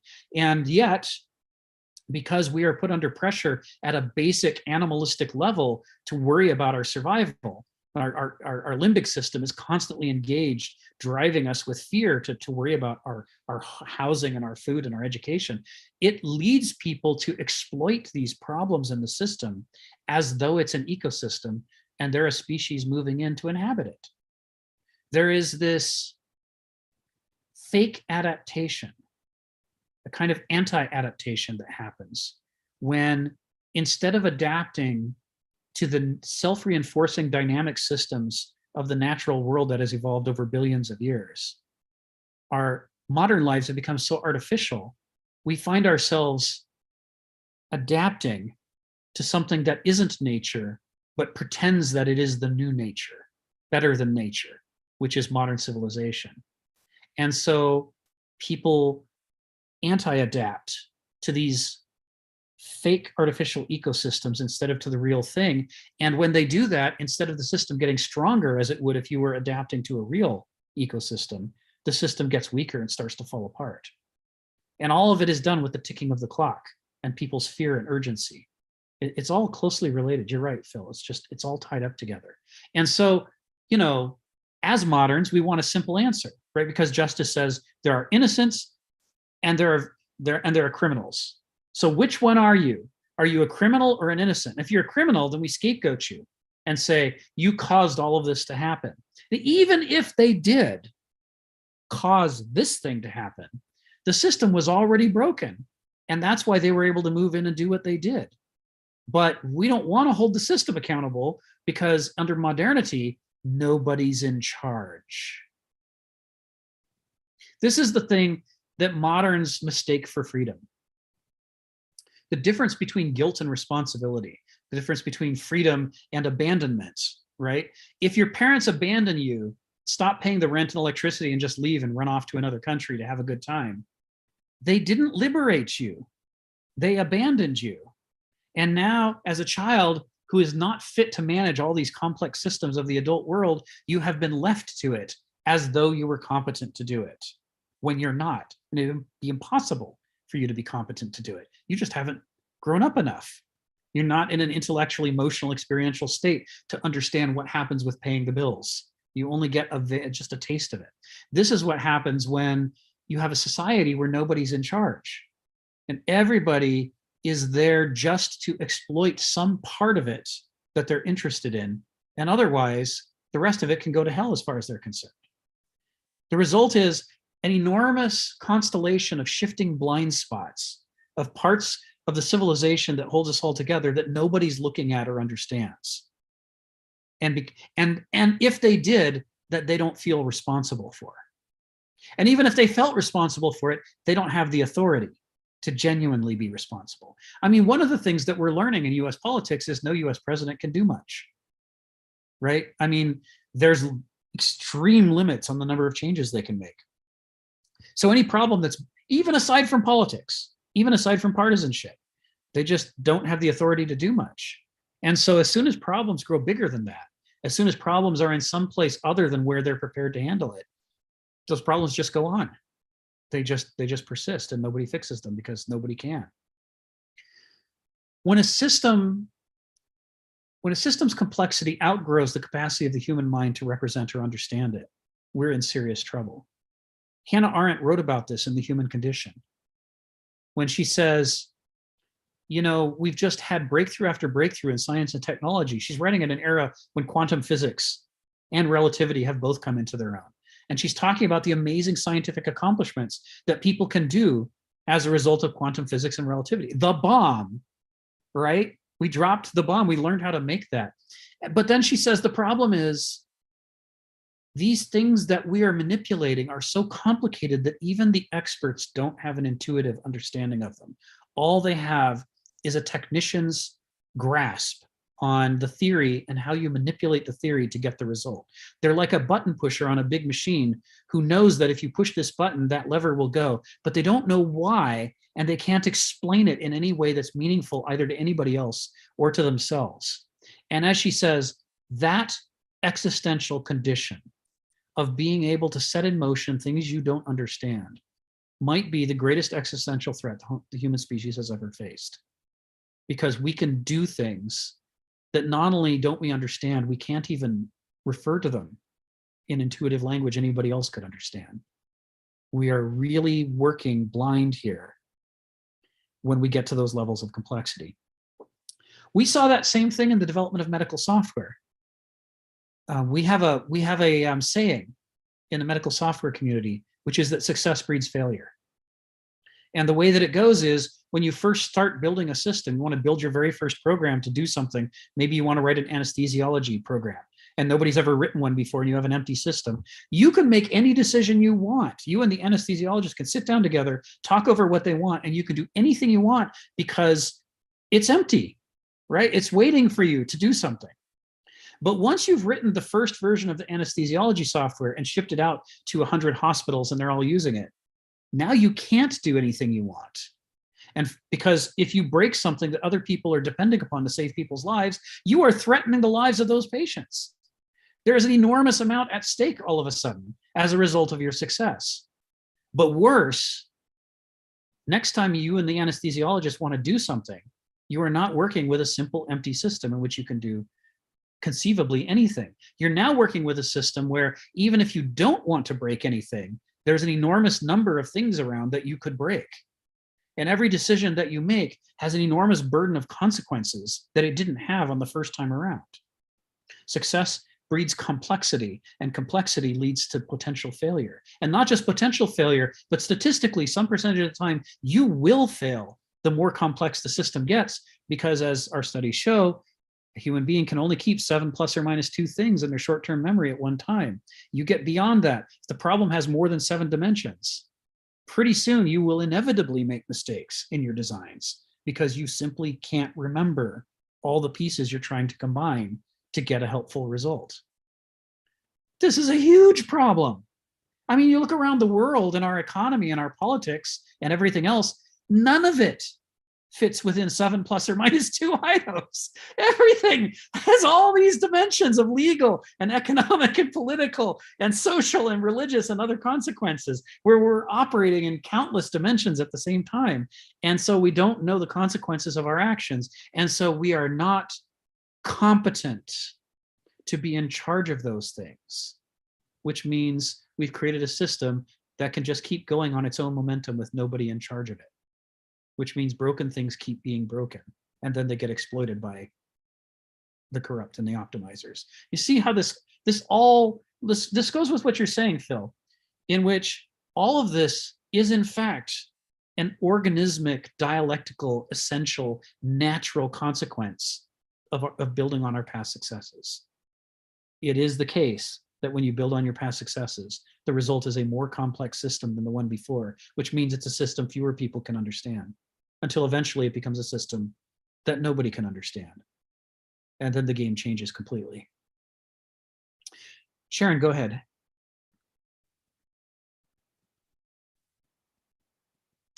So that was a perfect segue. And I have a question and then a comment, and then I want to take us back to the text to the comment. Yay. So my first question is, when we first started this discussion, we talked all about the different character types, but we ascribed them to individuals.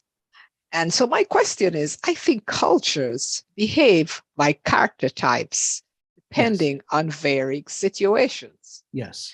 So I want to read this sentence here that Kenneth Smith has in the 3rd paragraph, which really supplements the first sentence of our discussion. Yes. And apply it to the modern day. Today, it says the Greeks intuitively understood how human nature in its most ordinary tendencies mitigated against truth and objectivity. We just talked about that. They sensed that the domain of human self-cultivation, which is the culture, that's the domain of human self-cultivation, the culture, had to be specifically shaped to police illusions, and subjectivism that are the normal media human beings exclude for themselves by their very act and assumption. Well, I don't think moderns have done a very good act of policing themselves, because as I watch the root cause analysis for the shooting in Texas, it's the most amazing thing to me.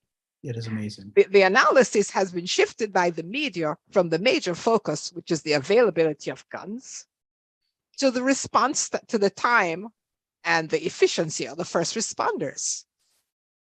And that's the focus of the discussion now. Right. Even though we've had many newscasters showing that every time we have a mass shooting, an AR-15 is the offender. The discussion is not around that at all. The discussion we're having in the media is about the efficiency of the first responders. And that's a kind of delusion in the culture. Right. Right. So that's all I have to say. Yeah, thank you, Sharon. And that goes hand in hand with the way that modernity wants measurable units to attribute everything to. And as a result, if something goes wrong, modernity, more than any previous epoch, wants to scapegoat somebody, because we really don't want to talk about the overall system that we've built, because we don't understand it, and it's too tenuous. You can't point to it. It's like it's somehow nebulous for us. Relationships are nebulous. Systems that we've constructed are nebulous. We want somebody to be at fault, and that's why in one day, the exact same people who will talk about how much they love the first responders and respect the first responders and everybody should care about the first responders, the very next day will throw them under the bus, because at least it's someone to blame. What nobody in modernity wants to do is say, I wonder if we have structured modernity incorrectly. I wonder if there's some huge system of relationships that has to be changed so that things like this don't happen. Our answer is always going to be, well, things like that aren't real. Only individual things are real. Only people are real. So, we have to deal with at that level. Somebody must be at fault.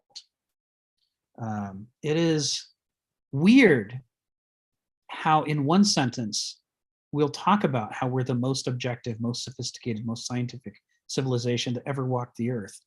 And the very next moment, we're throwing stones at a fireman, saying, drive out the unclean. He will take all our sins with him, and then we will be pure once again. It's literally, we're doing that and then dressing it up in some kind of sophisticated talk. But I mean, it is what we blame the past for, and yet we're doing it right now. Go ahead, Sharon. So I just wanted to copy something you just said. Yeah. And the result of that is broken things just keep being broken. You just said that. And that's right where we are. But when the broken things are our children, which is the next generation, what's the future of this civilization? Right. And so that's the question I have. Yeah. Well, the sad thing is, it seems like we have some concern that we might sense what the future is and we don't like it. If you set the next generation up for failure and then say, oh, well, I'm retired, it's not my problem anymore. It's like the parents running off to live their life, in some happy, warm place and leaving the kids to pay all the bills. There is this sense of, not just like in the United States, for those of you who are not in the US, I'm sure everybody's aware how amazingly, astonishingly, you must be kidding, in debt this nation is. And the debt gets bigger every year, more or less, with a few exceptions. But it's not just a financial debt that we're leaving to our children. We're also leaving a cultural debt and an ecological debt and a philosophical debt. And like at every turn, we look around to the different ingredients that make a culture work. And in all those places, we've hollowed them out to make a quick buck and left the kids with a house of cards that's falling down around them. And then said, well, that's your responsibility now.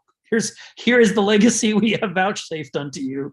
And in doing so, we half correctly say, I know it sucks, but it's not my fault. But of course, when we say that, what we're really saying that we don't want to admit to is, I know it sucks, but I didn't take responsibility for it. I wasn't willing to be the adults who had to do whatever it took to fix this, because it was more comfortable for me to go along with the gradual collapse of the thing. If I tried to resist the collapse and take responsibility and change things, I'd be beat up by the police. I'd be thrown in jail. I'd be in a mental institution. This society, this modern civilization will not let anybody take responsibility to fix the problem because we don't believe in that. We believe in Benoussoy and Duloi and a great machine that somehow through the magic hands of the market, it will somehow magically make it all come out correctly. And if anybody tries to step up and fix it, well, that's just a bad person. They should go away and leave us alone because everything's fine, just fine. It's, one of my critiques is that by the time, every epoch has its organismic growth, which we've talked about before. By the time you get to the late stage of an epoch, there's nobody sane left. Everybody's crazy. And they may be crazy in ways that are so familiar that it feels like sanity to them because everybody else shares it. But there are basic, obvious things that a sane person would do that all the people in the late stage don't agree not to do.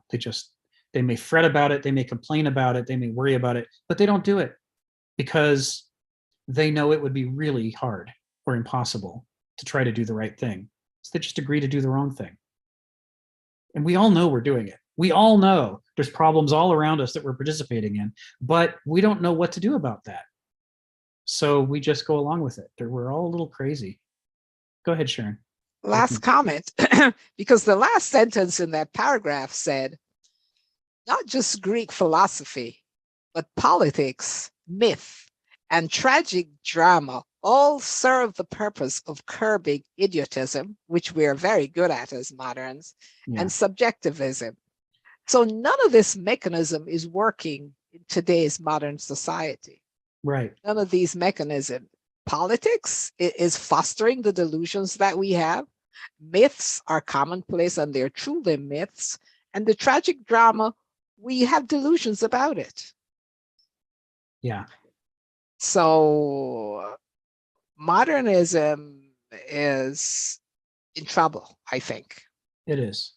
It's obvious now. We can see it. It's reached the point where there's almost nothing you can look at that isn't on some version of being on fire. And in the case of the Western states, the United States, that's literally true every year. The Western states are all on fire every summer now. We have a new season, and it's everything burns down season. And it's reached the point where there are towns people have heard of in California that are gone now, that burned down. And we mostly don't want to talk about that, right? It's like the eroding shoreline of Louisiana. You see all the pictures of the Louisiana state. It has this nice, clean shoreline. It's like, it doesn't look like that anymore. It's now all full of intrusions of the ocean that have eaten vast sections of southern Louisiana. They're underwater now, just like there's sections in the United States and the West that are on fire or in some cases gone.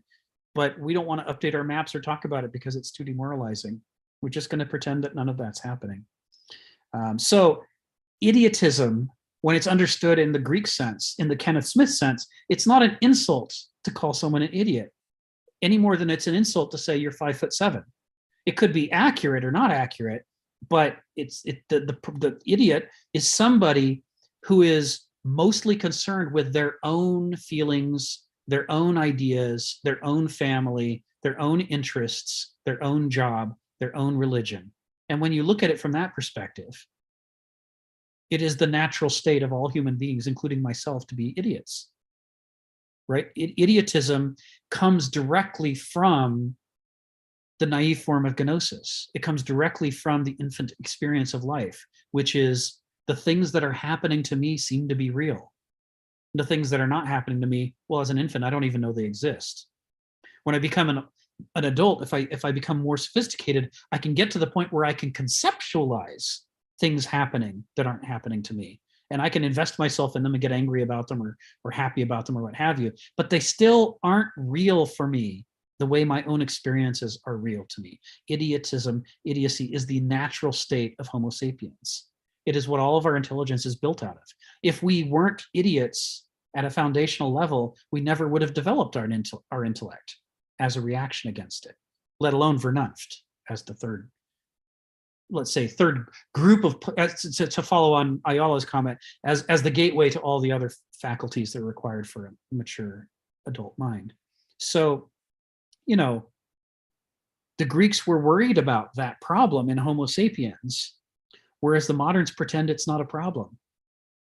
Life, liberty, and the pursuit of happiness, just as our birthright, nothing to work for, you just have it. It's not something you have to struggle lifelong to cultivate. It's a gift for free. It's yours. And furthermore, as a modern, you get to know everything and be objective. Isn't this a great age we're living in now that we know everything? And all of that serves to obscure the problem of idiotism. The other part that goes with the sentence that you quoted that's really essential here is this idea that the Greeks were so afraid of falling into another dark age, of causing another dark age themselves, that they engineered everything, even their own religion, to try to reduce idiotism, to try to put philosophical insights about epistemology and ontology and axiology directly into the culture, so that even every baby listening to nursery rhymes and songs and lullabies, every child, everybody in the culture would be exposed to these philosophical insights. So you might still have Douloi and Benousoi and Aristoi, but they would be wiser than they would have been if you weren't feeding them a constant diet of, you know, be careful, beware, be aware of these things about yourself. But what we decided to do with all those institutions under modernism is say, every one of these is an enormous opportunity for profit. If I don't gut religion and turn it into a way to make myself a multimillionaire with yachts and you know, and mansions, that's a horrible waste of an opportunity. If I don't do that to, you know, art, if I don't turn art into a giant money-making machine and gut it of all value, you know, in suppressing idiotism, if I don't replace all that with chances to line my pocket, that is a horrific criminal waste of an opportunity to make money. And that drive that I must fill my bank account or I'll be homeless drives us all to evacuate all the institutions that we depend upon. We have to do it or else we're punished. So we do. Or even if we withhold ourselves individually, we're surrounded by people who won't withhold themselves and they'll rush in where we fear to tread. It's gonna happen, somebody's gonna do it. And so you get this parable that Kenneth Smith has, and I think it's his book otherwise, called Catastrophism. The subtitle is Catastrophism. I can't remember the title. And I've said it before, and I'll say it again. It goes like this. A traffic light malfunctions and two cars collide in the intersection. Houses collapsed for blocks around. It was terrible because the builders had been counting on a hurricane striking first. They were hoping nobody would notice they were all houses of cards because some catastrophe would come along and erase the houses and no one would notice they were flimsy and they'd cut every possible corner and they were barely standing up. But instead, these two cars hit each other and that tiny shockwave is enough to reveal how corrupt the whole system is and how empty it is. And it's like, this is what we are driven to do in modernism. We have to play a big game of chicken where each of us tries to take a little bit more than we're supposed to, but not enough to get in trouble. But if we all do that, what it adds up to is a house of cards. But then we all pretend that none of us is responsible for that. And we're right in the sense that none of us chose to be the responsible party to change the situation. But we're wrong when we think that means none of us is guilty. We're all complicit in it. We all made this happen. Yeah, well, I don't mean to be a downer, but of course, this is what Kenneth Smith is trying to do. He's trying to say, if we can see modernity for what it really is, then the solutions that we propose will be more realistic than if we're living in a fantasy land and think that we're the best and the brightest that ever lived. We have to anatomize and diagnose ourselves if we're going to come up with not just a prognosis. You know, if doctors just stopped and they said, wow, you've got cancer, must suck for you, and they walk out, they wouldn't be doctors. What makes them a doctor is, even if the prognosis is demoralizing, your next step is a prescription. What are we going to do to fix this, right? So Kenneth Smith is not doing this to be a Debbie Downer. He's trying to set us up so that we're educated enough and informed enough that we could actually begin to develop prescriptions that might do something about the mess that we're in, instead of a bunch of ridiculous cartoonish suggestions, which is what passes for politics today. Oh, it must be those bad guys. Let's kick them out and then we'll win and everything will be fine. Each party says about the other party, right? That is the solution to America's problems. My party should win and then everything will be great. It's like, what is the level of thinking? The level of thinking is like, oh my God. Anyway, all this level of value judgment is just rife throughout his writing. You can't read Kenneth Smith in a value neutral, objective, sanitized way. He is making judgments left and right. He is trying to be Sisyphus. He's trying to be a man of taste and to deploy his critiques of the character of things to help enlighten them for us. Ayala and then Stephen. Go ahead, Ayala. You can come off mute. Yeah. Yeah, I'm resisting the temptation to go on my soapbox and continue the attack on savage capitalism that you, Rick, call modernity, because I see it as a result of this system. But I want to go back to Sharon. Sharon, the first thing when you expressed your shock or surprise at how we kill our children, we let our children get killed. We have abandoned our kids long time ago, and not in a very, simply by climate denial. Every denial of the climate has a consequence, and they will have to pay the price. So that's one thing. I'm not surprised. The value of children in this society is very, very low, although they are, you know, the rhetoric is they are the future of society.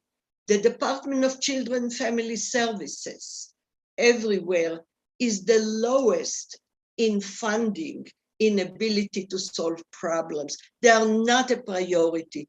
And now it's even more. Now it's pure neglect. And even you can look at in Greek terms, it's a sacrifice. It's human sacrifice. For what? For money, for the interest of the NRA. But what I disagree with your perspective, I have a different perspective, is to try and just zero in and focus on gun control.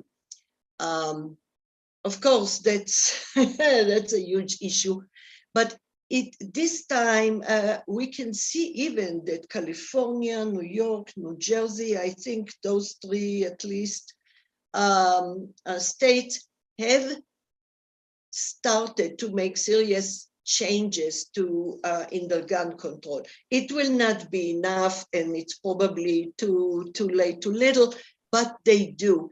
The issue is that the problem that I see in that, what I see, it's a symptom of a very fundamental systemic issue with where we are now. The police, the attacks, now the criticism of the police, it's about time. And if you read the Intelligencer, explains that protecting the public or preventing crime is not their issue, is not their role. They were acting the role. Their role is to protect themselves from getting harmed. Whereas actually the other disciplines, other jobs are much more dangerous, they found, than being a policeman, unlike the myth claims. There's a lot of statistics that show you that we are really wasting training and money and expectations and delusions on the role of police. And that has to be addressed. The other is gun control. But you know what? And another one is mental health. And the fourth one would be the how do we protect children and adult offsprings from parents who don't need even a license whereas they need to show their ID when they purchased a bottle of wine. I mean, there are so many, but all of them you can look at as, again, derivatives of one fundamental issue, which is what are the values that on which we give power, the decision-making power in this society for the good of the people, for the common good.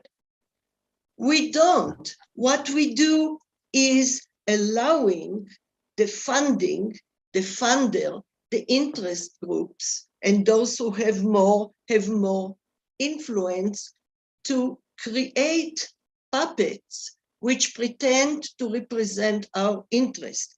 And those puppets basically are interested in one thing, in maintaining their power and their funding and all the IOUs. That's why we have a system that completely dysfunctions. As far as the children, I don't know. Denial of climate, the denial of brutality, the denial of that NRA controls the lives of people, not just children. The NRA, why? Because they have money, we have allowed it to happen. So there is a whole system underneath, and we have to look at all the different symptoms and basically, revolutionize the system. I'm not talking about violence as revolution, but something like we had Bernie at least try to change some things. We didn't let him. We didn't believe him. People say, oh, he's a nice guy, but he's old and it's pie in the sky. Okay, I'm done, but you see my outrage, I'm sorry. I do. Thank you, Ayala. Yeah, part of the challenge of this is that, we reach a point where everything is interconnected. And if we look at, how something could go wrong like that shooting, what we find is that the list of causes, the list of contributors to the event happening, the more you look at it, the longer it gets. And eventually you start asking, is there any part of the way we are building modernity that didn't have a hand in what happened? It is, how do I explain it? I mean, I'm sure you guys know what I'm trying to say. It is the center of a very tangled web in which many, many things are contributing. And that's what gets to the point where people start to feel helpless, because they're like, well, I can't fix everything.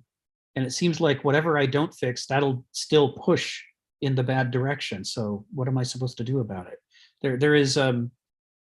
There's a frustration to this stage of philosophy when the connections between things start to come into focus, and you realize that you thought at first that everything was fine, and then you thought maybe everything's fine except for one thing, and if you fix that thing, everything will be fine. And you might be able to manage to fix that one thing. But when you look around enough and see that the whole thing is an organism and it's interconnected, it starts to create this sense of despair where, I mean, it can easily at this stage where you start to go, well, if all those things have to be fixed, then we're screwed, because how can we fix all those things? But the answer is we made all those things, right? I mean, the thing that's different, if we let ourselves buy the propaganda of modernity, that modernity is the will of nature expressing itself, if we buy the bullshit that people who suffer under modernity have failed the test of survival of the fittest, and that they deserve to be culled for the improvement of the species, if we can put all that propaganda out of our heads and understand that although any epoch of history and any culture is an organism, it does not therefore follow that it is the only possible expression of that organism. It doesn't follow that it is nature's own desires or inevitable laws in action. It does not follow that we are helpless pawns of determinism. None of that follows. That is modernity claiming the authority of nature, which it does not deserve. It is an artifice. And artifices are things that we made.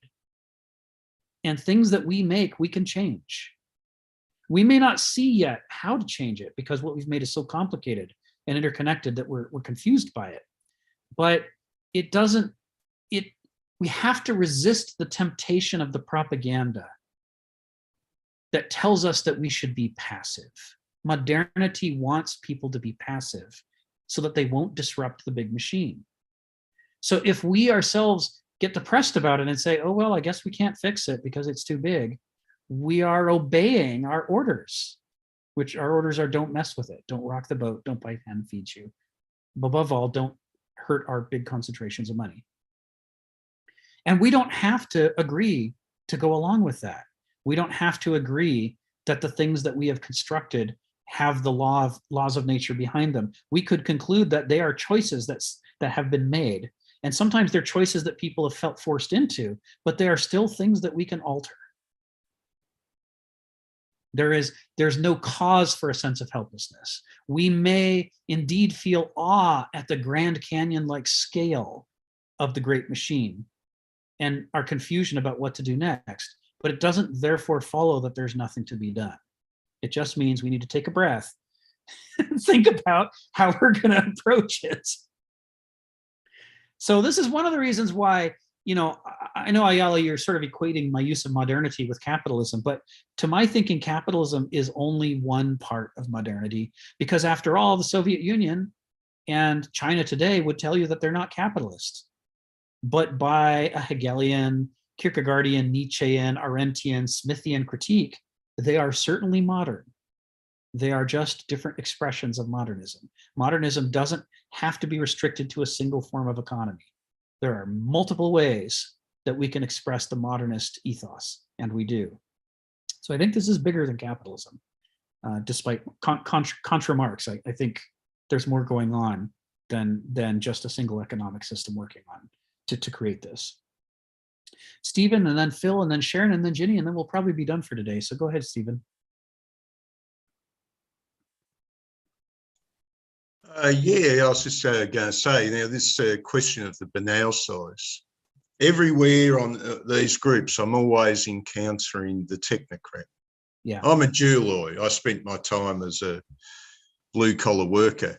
And the thing I notice all the time is these technocrats who are always preaching equality look down upon my class as rubbish.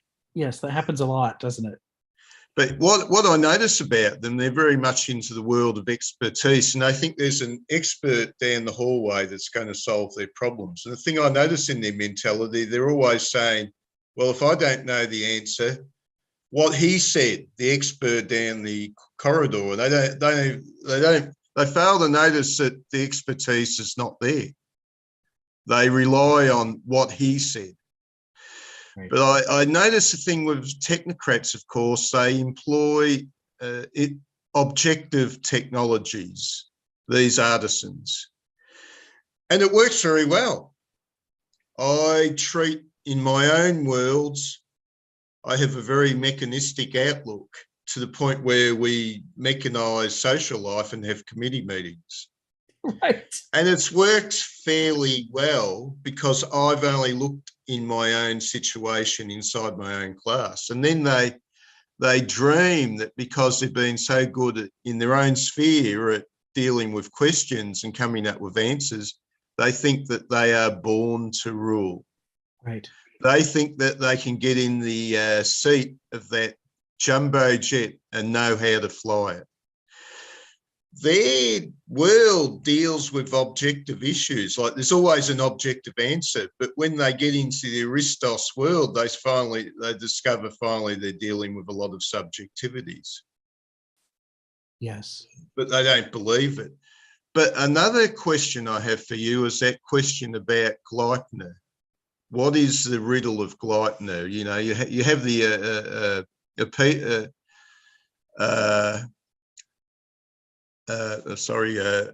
Oedipus, yes, comes up with an answer. Now, this question of Gleitner, what is Gleitner from the Norse mythology? The rope that bound the wolf. And I have posed that question to you, Rick, if you ever have the chance. I don't know, I can't demand that. But I'll make this one a question for Kenneth Smith. Yeah. What is Gleipnir? Now, I figured it out, but part of the answer, the initial answer, is the same one that Oedipus came up with.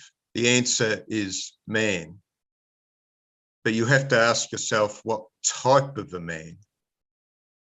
And actually, it's within your field of interest and within your field of affections too, which is curious. Will you be able to come up with the answer when it's actually part of your professed interests, your cultural and artistic interests? Yeah. Okay, thank you. Thank you, Stephen. Yeah, why don't I cogitate on that and talk to Kenneth about it this week, and we can bring it back next week and see if we can answer the riddle of Gleipnir for you. And you can critique our approach on it since you've thought about it longer. Phil, then Sharon, then Ginny. Go ahead, Phil. Well, we do have a belief, a myth that we love our children. And I'm sure that every parent have some love for their children. So I'm not going to argue that point because I believe that's true. But there are statistics that counters that argument and put doubt in my own mind. One is that, as society develops and more people move into the middle class and move into the cities, statistically, they have less children.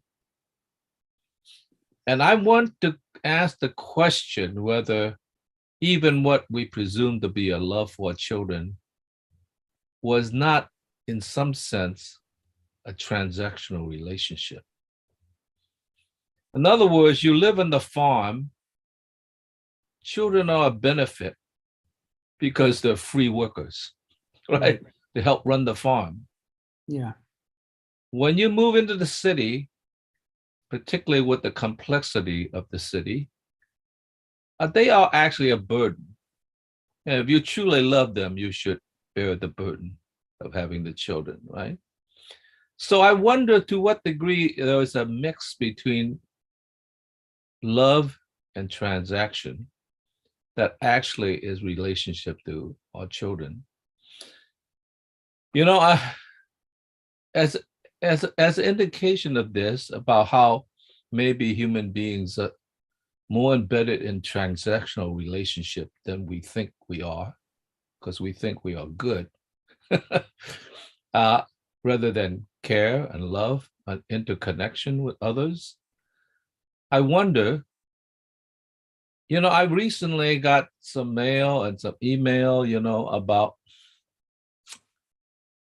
expanding the Social Security.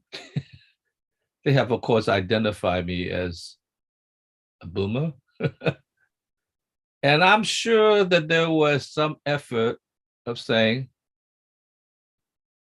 we could buy him off, right? Like, of course I'm for it, right? Actually, I'm one of the few people who are not for it because I'm aware of how the millennials and Gen X has, in a sense, dislike us because we have, in a sense, crowded them out. We have spent their future and put it in our pockets. Now, I do not hold myself personally responsible for that because I'm actually pretty innocent about that. But I think it's a general rule that's probably true. And therefore, we have spent their future to have the good life. And imagine education as an example for them now. I really am empathetic to their plight about education. Now they are starting with a debt, and now they all are asking the question, not all, but many are asking the question, is getting higher education actually worth it? Right? Because you start off way in debt and you're never going to catch up.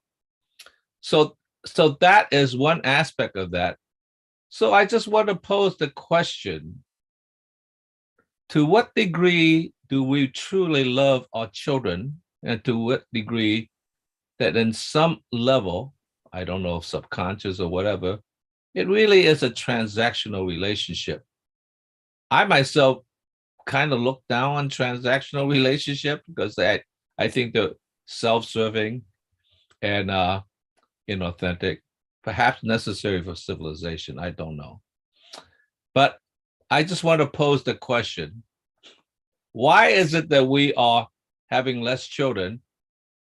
In fact, most of the world's population that are the developed countries is going to face a population bomb, reverse, an implosion, reverse to what we thought it was. We thought, there's going to be just too many people, it's going to just dwindle the resources. Now we realize that's actually not true. The population is declining. And that's despite the fact that we don't have the horrific kind of wars we used to have. It's still declining. And I wonder what is the reason for that? Is it simply not? My guess is like either that is a basic part of human nature, or maybe we're living in a structure that is so, how to say, oppressive that we can no longer bear to have love for our children in order to survive. In some, I don't know. I don't know whether that's produced by the culture or that's innate with us, and we suddenly realize, oh, in reality, we don't care for our children as much as we thought, because they're real pain in the neck, and they take up a lot of money to raise, all that sort of thing. So I just want to ask that question, because we think we love our children. I'm not so sure. So thanks for bringing that up. But what I'm going to do is kick that can down the road. And the reason I'm going to kick it down the road is we're down to our last 3 minutes. And it seems to me the scale of the question does not fit the amount of time we have left. So if you remember to bring it up next week, we could talk about it next week. But if you forget, then it's just going to fall by the wayside and be here for people who watch our YouTube videos to ponder at their leisure. For the remaining 2 minutes of today, I'm going to focus on the comments of the last two people as well, and then everybody will have had a bit to say. I am going to. There is something that Stephen said that I didn't do justice to that I want to mention briefly before we go on, which is this issue with technocrat experts in their own little silos. To reinforce that idea, when we first started writing the Vista software for the VA, at a time when the VA was reputed to have some of the worst healthcare in the United States, as you see in the movie like Born on the 4th of July, where it seemed like he's being tortured, he's neglected and tortured. That was what we were computerizing. That was what we were bringing computers to. And, by the mid-90s, we consistently ranked in the top quarter of all hospitals in the country. And a lot of people attributed that transformation to the computerization, but the question was why? And part of it was to do with how complex how complex medicine is. If you don't have a way to keep track of all the information, people are just going to forget things. You can lose papers. There's countless ways you can lose track of allergies and drug-drug interactions and so on. But despite how compelling that argument is, one of the key members of the underground that created Vista said that's not it. He says, that's just a contributor. He said the biggest single contributor to the improvement of healthcare in the VA was the email system we gave them. And this is 1984, 1983, 1985, 1982, before the internet. It says we had an in-house email system so that anybody could talk to anybody else, and anybody could form an interest group with anybody else, and they could have conversations. And he said what happened is all these experts in the VA who were very, very good at their one job turned out not to know anything really about what the other experts knew. And as a result of that, because they were all in silos, all kinds of things were falling through the cracks between the silos, so that many things could be solved only if two departments understood each other and talked to each other. And their history of splitting into little specialized silos was killing people. Once they had an email system and they could start talking to each other, they began noticing what happened across the boundaries between their specialties. And in that, they discovered all kinds of problems that they could fix. And most of those problems were not complex technical problems requiring experts or technocrats. They were straightforward, common sense issues, but that nobody noticed because of the structure of the system, because they were all isolated from each other. Turns out you can't make a healthy ecosystem by bolting a bunch of best of breed systems together and having them not talk to each other. The only way you make a healthy ecosystem is everybody talks to each other and they learn from each other and they find out things. And a lot of what they learn out is common sense that somehow got suppressed or excluded by the way the system of communication had been structured previously. So that's just to reinforce what Stephen said. There are plenty of ways in which, technocracies and systems of experts can lead to disaster rather than leading to success. The human relationships between people, the common sense stuff often matters hugely in this. Sharon and then Ginny. Go ahead, Sharon. So we keep talking about nature as a template for our civilization societies. But I want to put this idea out and maybe we could discuss it next week. I think nature has periods where it shocks us, hurricanes, typhoons, storms. And I think where we are now at this point in time, where we are literally destroying our children, I wonder what it would be for society in general to look at the body of a child that's been destroyed by an AR-15. And I think the news media, they brought this up, but we missed it. The identification of those dead children depended on DNA because their physical structure was so destroyed. And so I think if you go back to the 1940s or earlier, where we had the Emmett Till moment, where the mother insisted that that casket was going to be opened so they could see what was done to her child.